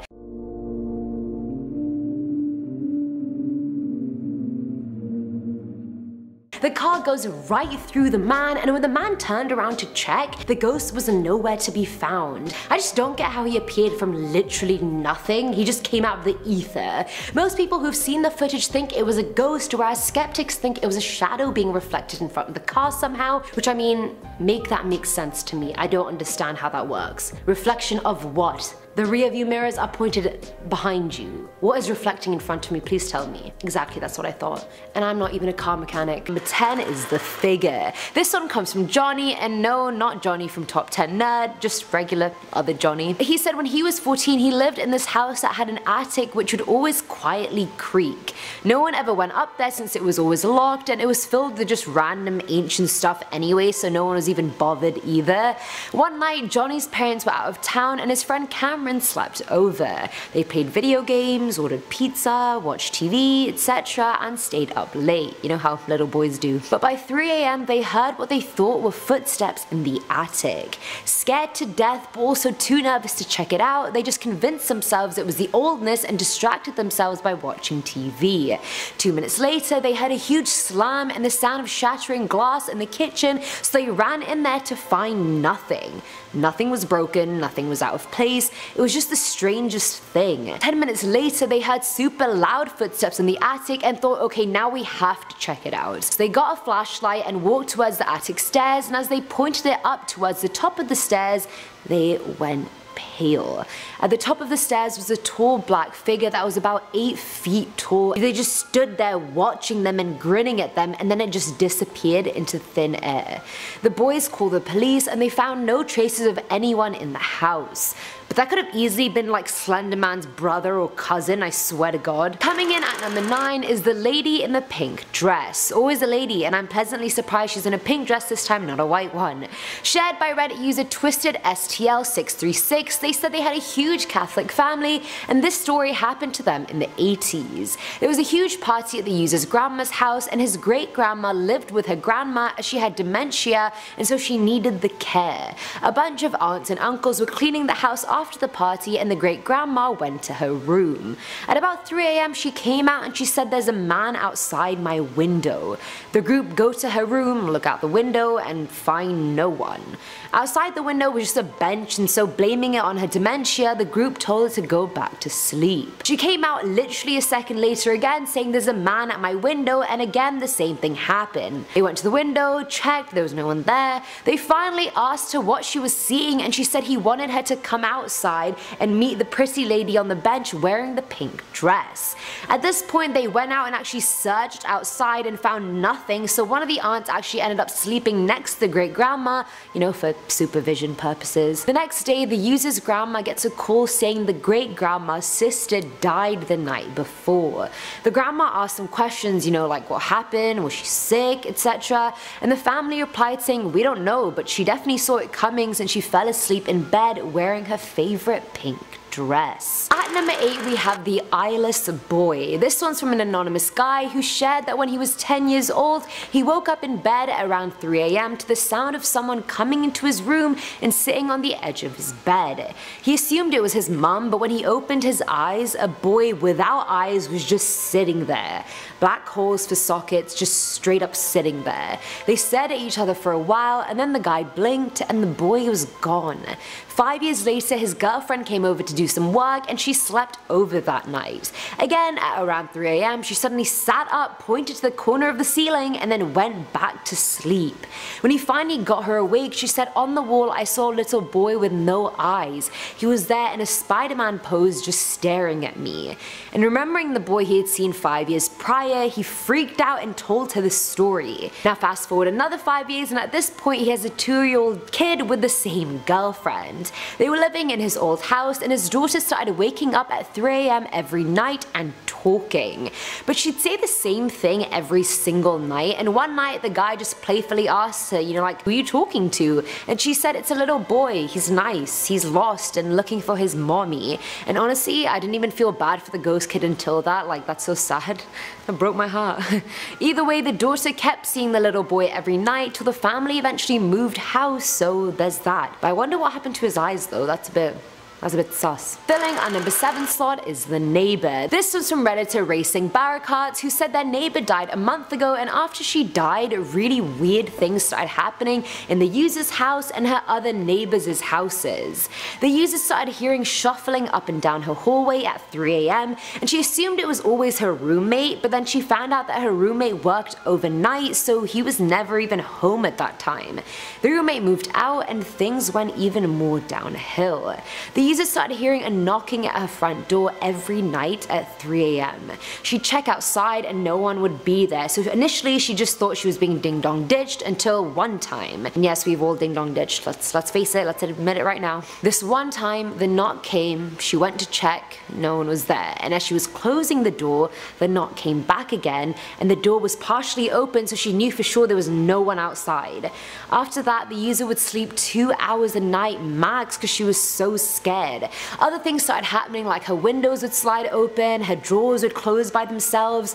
Months later, her and her fiance were about to go to bed when they saw a shadow figure run into the room, into their closet. A few minutes later, it came outside and lay in between them and said, "What are you doing tomorrow?"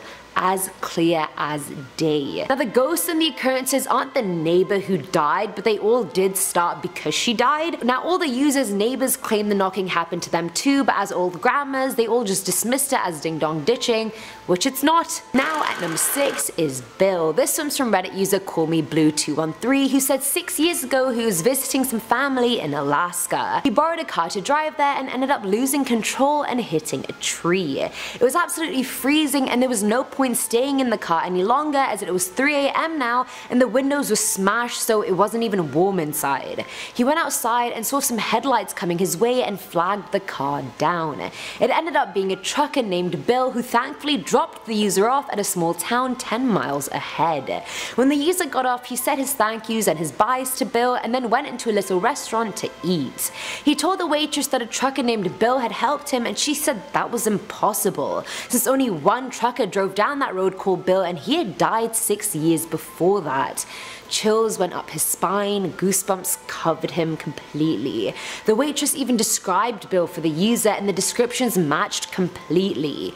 Good guy Bill. Honestly, I don't mind ghosts at all when they're nice and helpful like this, but when they're mean and possessing you, that it's just like, no, there's no need for that, man, like stop. Coming in at number 5 is the motion detector. This one comes from Daniela, who said there are motion detectors all over her family house. house. For a solid 3-month period, Daniela lived alone in her house while her dad lived with his girlfriend.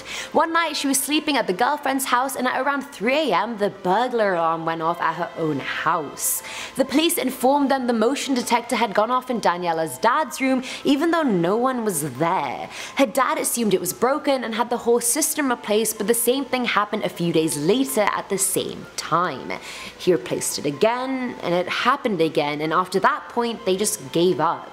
Each time it went off at 3 AM and no one would be present in the room, and Daniela was 100% sure it was a spirit of her mum who had passed away when she was younger, because according to her, she's haunting them because everyone they knew hated her dad's new girlfriend, so it was probably like a warning sign or something. At number 4 are the eyes. This one comes from Lily, who said that when she was around 4 or 5 years old, quite scared of the dark, so she'd sleep in between her parents.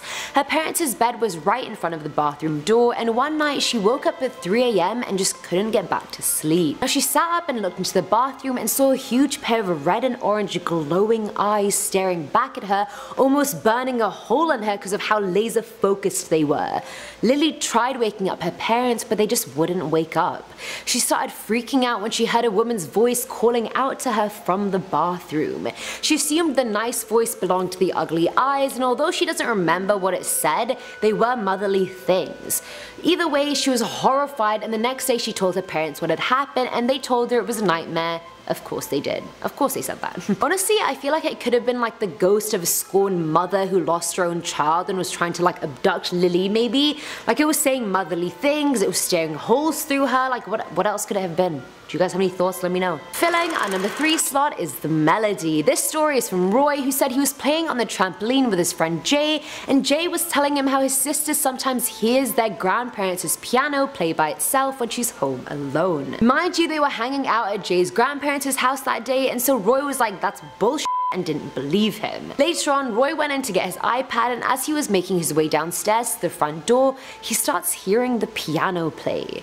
It wasn't just a random few notes. Roy was out here listening to some Fur Elisa like melody. He ran out of the house and found Jay's dad outside painting the house, not having heard He gave Jay the iPad and told him that he definitely believed him, and they went about their day. That night, Roy was sleeping over and everyone was asleep in the house when around 3 AM, Roy started hearing the piano play again.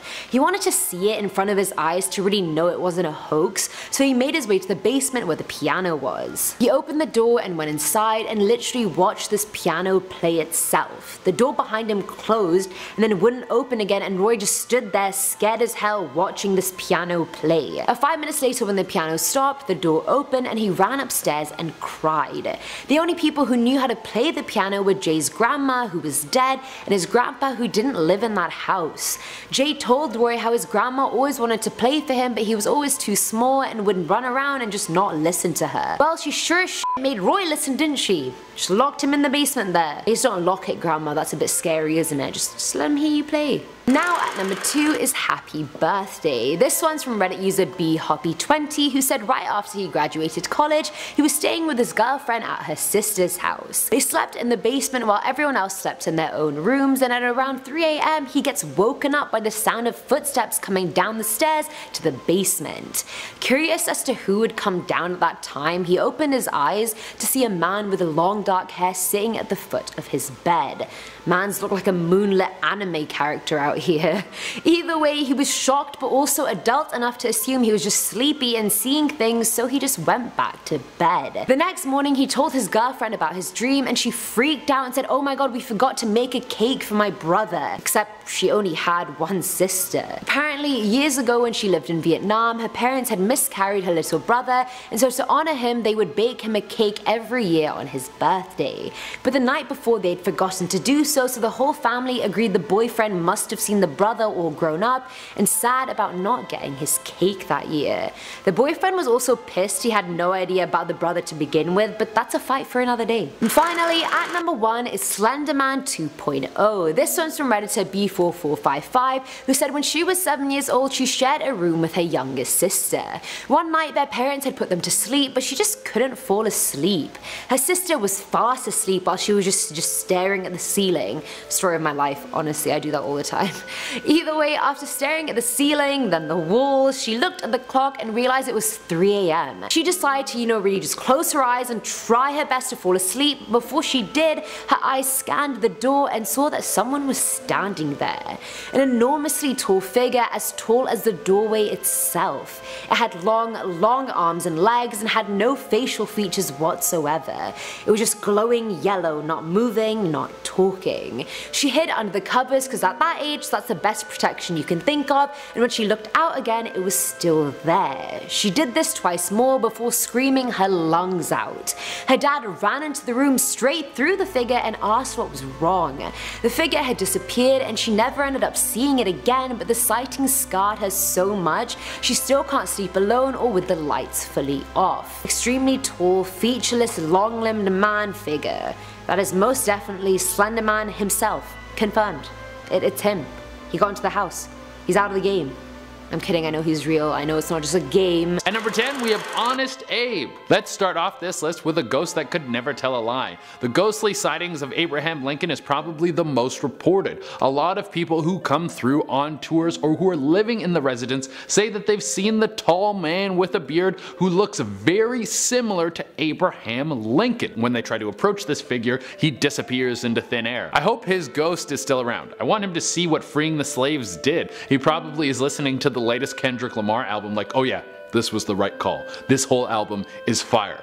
What I want to know is whether he looks like a regular old Honest Abe or if he has a massive bullet hole in his head from that time he got shot. I don't know if you guys remember that, but I guess he could always put his hat on to cover it. At number 9 we have Andrew Jackson. Most of this list is probably going to be dead presidents or political people. That might be kind of fun. After you die you get to hang out with politicians from the past. They would all have crazy war stories and you could talk about how they helped America. Well, some of them would talk about how they helped America. The others would talk about how they screwed over America. It would be a range of perspectives is what I'm saying. I don't know enough about American history to know where Andrew Jackson stood, but I do know that his ghost has been seen throughout the White House. Not only seen, but heard as well. Apparently he likes to stomp around and yells quite a bit, and he's not a very polite ghost. Some guests have said they've heard him swearing. Maybe he's upset about how America's developing, or he could just be watching the Nationals game. At number 8 we have David Burns. It's not just dead presidents that get to stick around the White House for eternity. If you got a big enough grudge against the president's home, then your spirit might just march in there and demand justice. David Burns was a man who was forced to give up his land rights for the construction of the White House. That would piss me off too, to be honest. I would be like, you can build it anywhere else. It was 1790. You know how much land there is up for grabs? Just go take it. Well, he was really salty about this, and in the end he got a way better deal because his ghost gets to live in the White House. Security officers have reported hearing a disembodied voice say, "I am David Burns." If I was a ghost in the White House, I would do stuff like poop with the door open and try on all the president's suits. At number 7 we have a demonic cat. Ghosts and demons are in the same vein, and this one was too spooky to leave off this list. So apparently in the basement of the White House there is a demonic cat. If you ever come across this thing, it will first look like an adorable black kitten, but as it moves closer to you, it will start to grow and change until it becomes a horrifying monstrosity and probably makes you pee your pants. Now this spooky demonic force had never harmed anyone, but its presence is apparently attached to a major disaster about to strike America. The cat was seen before the stock market crashed in the 1920s, which caused the Great Depression, and once again before Kennedy was assassinated. At number 6 we have Abigail Adams. Abigail is one of the best old-timey names of all time. Whenever I hear Abigail, I think of people living on a farm in the 1800s and all they have for light is like a little oil lamp that if it falls over it'll burn down their whole life. But this Abigail isn't just any ghost, it's the ghost of Abigail Adams, who was the wife of former President John Adams. She has been seen walking through the building, seen in mirror reflections in the bathroom, and she has also been seen carrying laundry, which is not a joke. This is true. The ghost of Abigail Adams has been carrying piles of ghostly laundry. Like, girl, you're dead, your clothes can't get dirty anymore. And if there's any time you should stop doing chores, it's in the afterlife. Could you imagine being stuck folding laundry as a ghost? But on the same token, I would love to have a ghost in my home that does all my chores for me. That would be amazing. And number 5 we have the young African American woman. We've got a mystery ghost on our hands. The ghostly figure of an African African American woman has been seen in the White House, which is a nice change of pace, a little diversity in there. The reason she is a mystery is because no one knows the origin of this ghost, but she has been seen several times. Some people think that she could be the ghost of a former slave, or perhaps the mistress of a former president. The people who have seen her said that she is usually wearing a yellow dress and seems to have on some fancy shoes. This could count out her being the ghost of a slave because she's dressed so nice. At number 4 we have William Henry Harrison. Dying while you were still president is a surefire way to make sure your ghost will want to stick around in the Oval Office. From what I understand, ghosts are created when someone has unfinished business, and not finishing your term as president is pretty much as unfinished as it gets. William Henry Harrison caught pneumonia and bit the dust, making him the first president to die while still in office, and he also served the shortest term ever, which was only 31 days. On one side, that's a huge bummer. You finally win and then you die. On the other side, you got to die on top. There's not really a better place to die than as the leader of a country. It doesn't get much better than that. Now his ghost has been seen clomping around. Apparently his favorite place to hang out is the attic. I mean, he was the president all the way back in the 1840s. He's probably a little bit of an old fogey. I bet he likes to have his alone time, and I can't imagine he has a lot in common with the other ghosts in the building. This guy wants to talk about the dangers of pneumonia, and everyone's like, dude, we get it, we have penicillin now, you can chill out. At number 3 we have Willie Lincoln. The son of Abraham Lincoln died when he was just 11 years old. The cause of death was a train wreck. Obviously this was very hard for his mother and father to bear. His mother, especially Mary Lincoln, couldn't handle losing her son at such a young age. She wanted to bring him back, to have just a few more moments with him before he moved on to the other side. So she started hosting seances in the White House. I'm not sure how the voters felt about that. I'm pretty sure witchcraft was frowned upon back then, but losing her child is one of the worst things that can happen to a person. After performing this ritual, Mary said her son came to visit her in the night. Some people think that the ghost still walks the halls to this day. At number 2 we have Dolly Madison. She is one of the many former first ladies and has left her mark on America maybe forever. On the White House property there is one of the most beautiful rose gardens, and it was planted by Dolly Madison way back in the 19th century. It stood the test of time, but there was one lady who did try to change the whole layout of the garden. Ellen Wilson wasn't a big fan of all those roses, and she wanted to get the whole garden flipped so she could do her own spin on the place. Apparently when the workers came to dig up all the vegetation, the ghost of Dolly Madison appeared and they were too afraid to keep working. Her ghost showed up and was like, "Excuse me? I don't think you are going to take away my roses. Do you know how hard it was to get all these roses in here back in 1810? The garden stays." At number 1 we have the haunted fireplace. For the number 1 spot we have one of the funniest haunted things I could find. This story comes from the mouth of Jenna Bush, who is of course the daughter of former President George W. Bush. She said that one night she was sleeping in the White House and the fireplace in her room started blasting some sort of 1920s sounding music. So there was either a ghost playing some old-timey music or a party going on behind a secret door that was behind the fireplace. That would freak me out. Another time she said the same thing happened, but it sounded like opera music. After this happened a few times, we'd be like, hey, do you have like any black keys or at least something off the top 40? Like if you're gonna keep me up all night, can you at least play something that I know the words to? Starting off at number 10 now, we have The Lady. In February 2017, a story appeared in a number of newspapers. Tim Welty, a 25-year-old from Virginia, was visiting his parents. They had asked him to fix their computer,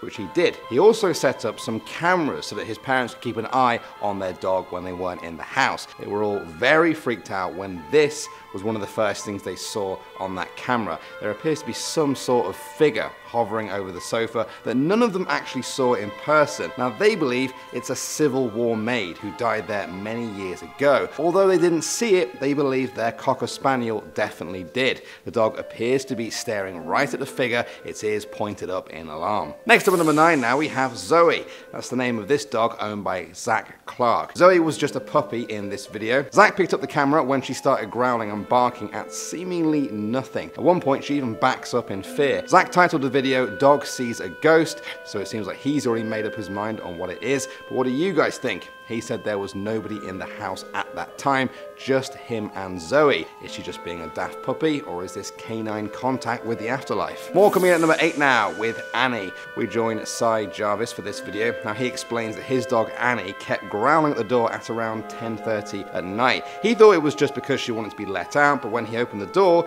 she still wouldn't budge. She just kept staring. The video has gained almost 2 million views on YouTube with almost 6,000 comments of people discussing what exactly was was making Annie behave in the way she did. Check it out, see what you guys think. Come on. Come on. Annie. Come on. Next up at number 7 now, we have the bark. The dogs we've looked at so far have been a little bit quiet when seeing these alleged ghosts. Perhaps it's fear, but this dog seems to have a very different reaction. It was uploaded by Valerie Brown in 2013. Have a little listen. I think the weird part is that the dog seems to actually move its attention as if it's tracking a moving object. Sometimes dogs do just bark at one spot for absolutely no reason, but this one clearly seems to be following movement. Its ears are pricked up and it seems quite skittish. It's either seeing something or it's a very good actor. Coming at number 6 now, we have Pixie. This is a Jack Russell Terrier that works as a ghost hunter.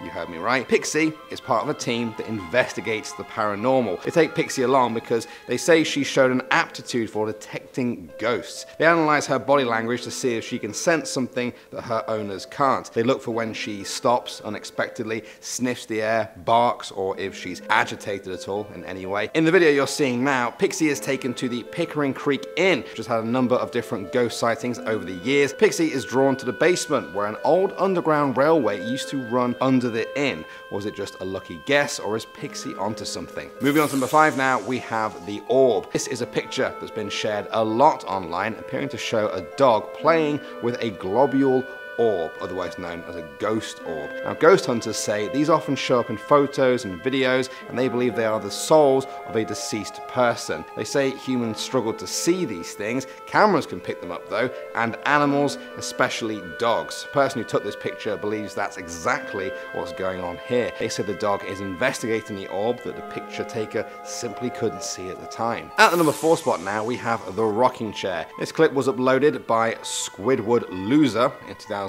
and simply titled "Dog Gets Scared by Ghost," and that's pretty much exactly what seems to happen. The dog is just chilling on the floor when all of a sudden this happens. As the chair rocks, a noise can be heard off camera. The dog, although scared, goes to investigate the noise, which sounds like it's moving back onto the screen. Then again, we see the chair rocking towards the end of the video, seeming to confirm that the first time wasn't just a fluke.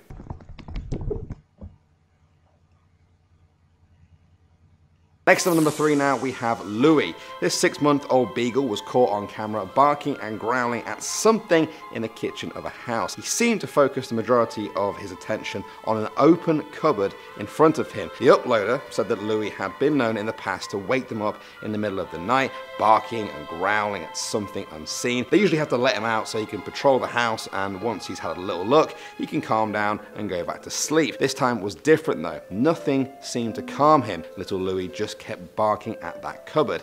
See what you guys make of it.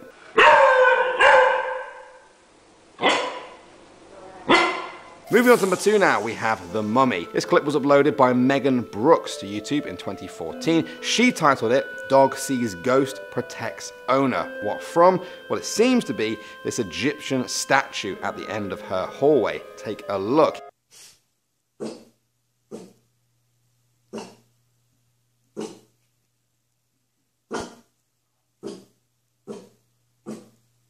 As the clip goes on, it's quite clear that the dog has to be scared of the statue and nothing else. There's nothing else there really, except for a few boxes and papers. When this clip was first shared around online, people instantly started speculating that the dog can actually see the physical embodiment of an ancient Egyptian curse. Is there some sort of spirit attached to the statue that humans simply can't see? Either way, the dog seems nervous as to what he sees, but not scared enough to run away. And finally, number 1 now, guys, we have Alfie. That's the name of this dog owned by Tracy Albrighton. She uploaded this clip in September 2014. Little Alfie is up on her bed and just barking incessantly at the bedroom door. Check it out. There's no one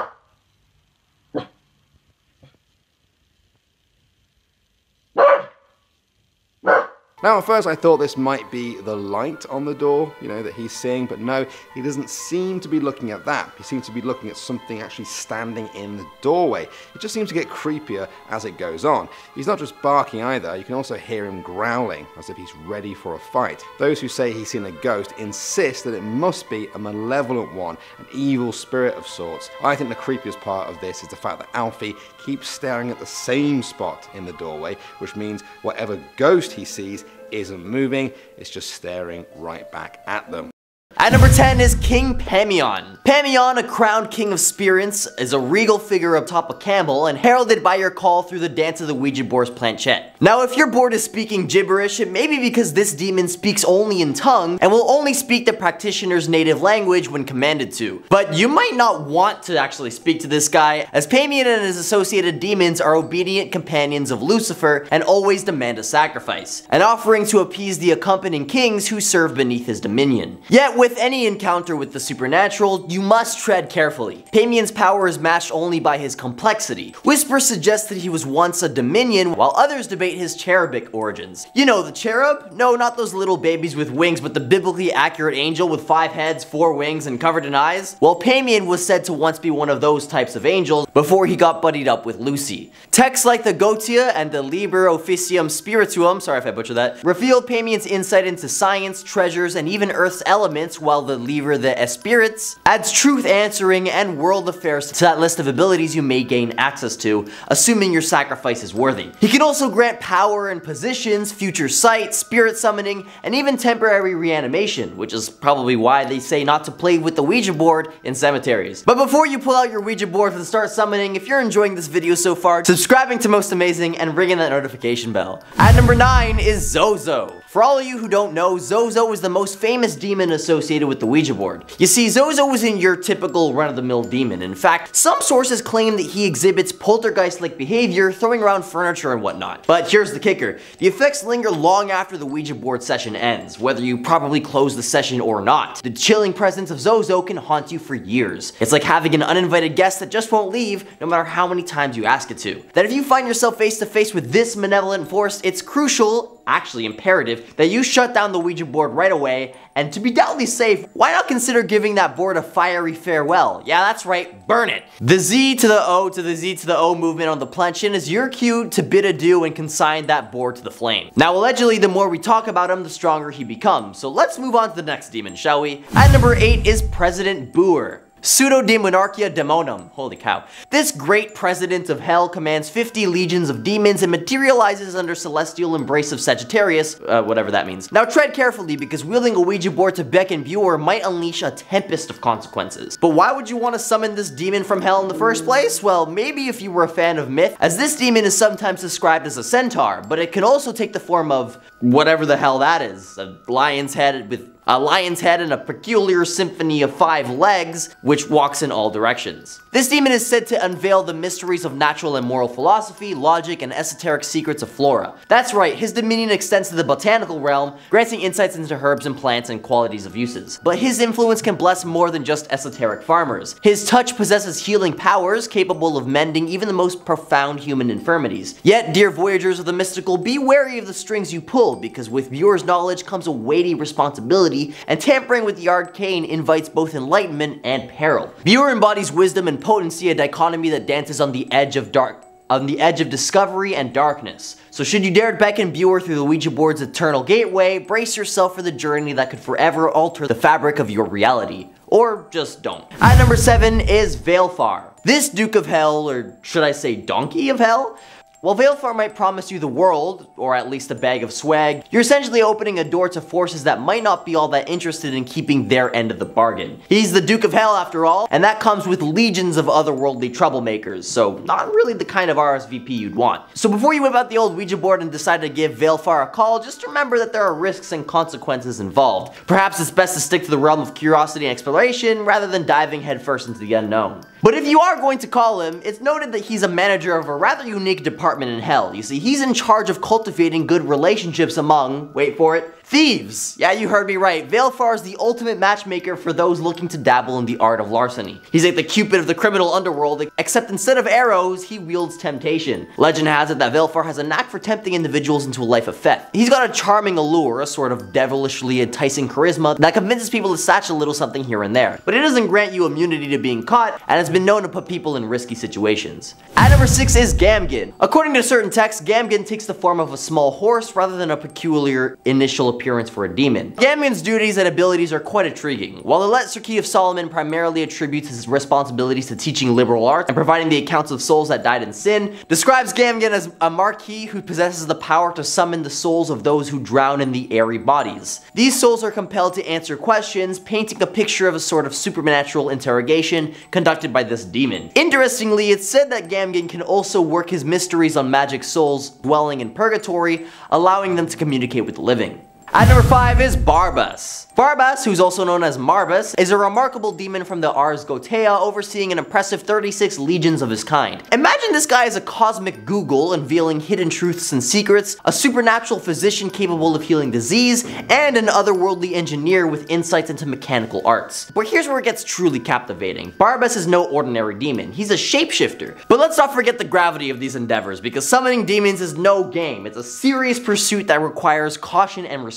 See, the Ouija board might serve as a conduit, but the consequences of meddling with the unknown can be profound and unsettling. Now, as for the name Barbas, it's Latin with historical significance. From the Latin barba, meaning beards, it ties with hellebore, which is a plant intertwined with witchcraft. At number 4 is Vasago. Vasago is described as a prince of good nature. Magicians who dare to summon him may have their sights on uncovering secrets of time itself, as Vasago is renowned for divulging knowledge of past and future events. Not only that, but lost objects may be rediscovered through his magical influence. But although he's described as a demon in the Lesser Key of Solomon, Vasago's influence extends to the Book of Office of Spirits, where he takes the identity of Usago, an angelic figure with a penchant for kind and just actions. According to this text, if you're seeking to ignite the flames of love or unveil hidden treasures, Vasago might be your go-to celestial matchmaker and treasure hunter. At number 3 is Chronozon. Chronozon is a demon with a mystic legacy that spans centuries, as he made his debut in the 16th century but has been notably associated with Aleister Crowley's Themalia, where he is the dweller in the abyss,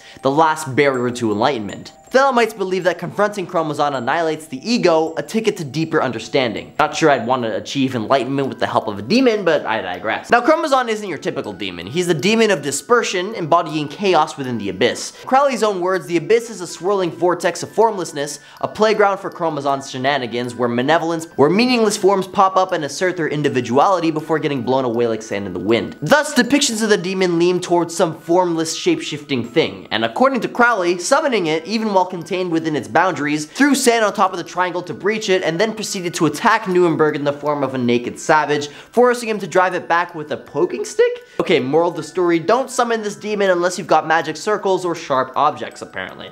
At number 2 is Agares, an ancient duke from the eastern enclaves of the supernatural. Picture an old sage riding a crocodile with a hawk perched on his arm. Agares, a linguistic virtuoso, imparts forgotten languages and has a knack for tracking down runaways. His powers can even extend to causing earthquakes, apparently. Summoning Agares could be akin to calling upon a whole legion of 31 or 36 loyal demon companions, which is way too much evil to break down in this video alone, but I doubt you'd want your very own demonic entourage. Or maybe I should speak for myself. At number 1 is Baal. Baal or Baal is a king of the underworld who holds a prominent spot in various demonological works like the Lesser Key of Solomon, Pseudo-Demonarcavia Demonarum, I totally messed that up, I'm not gonna try again. With the power to render men invisible and commanding a staggering 36 legions of demons, Baal is not your typical dinner guest. But what exactly happens when you decide to ring him up with a Ouija board? Well, if legends hold true, summoning Baal might just bring about some mind-boggling experiences. Reports suggest that Baal has the uncanny ability to bestow power of invisibility upon mortals. Imagine the possibilities, but with any supernatural encounter, there's always a flip side. Baal's power and influence could lead to unforeseen consequences. You see, these texts hint at his ability to gather the favor of others, but what if that favor comes with a price? Perhaps in your pursuit of popularity, you find yourself ensnared in a web of intrigue and manipulation, unable to escape its supernatural grip. Or, you know, you could lose your soul. Now let's address the elephant, or should I say the multi-headed cat-toad man in the room. If Baal were to manifest in your midst, the sheer sight of him alone could leave you questioning the very fabric of reality, or your sanity. Remember, summoning demons isn't a game, and it's important to approach such practices with caution and respect. These ancient rituals are steeped in history and belief systems, and whether you personally believe in their efficacy or not, the psychological impact of attempting to summon a powerful entity cannot be ignored. That's it. Like and subscribe. The enigmatic spirit from the depths of the 16th century's pseudo-demonarchia invites both enlightenment and peril. The fabric of your reality, or just don't. World, or at least a bag of swag, you're essentially opening the head first into the unknown. But it should also be noted that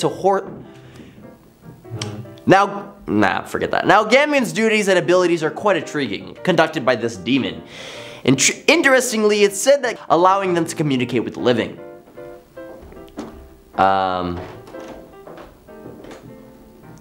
Skip. Yeah, forget this part. At number 5 is Barbas. Barbas also...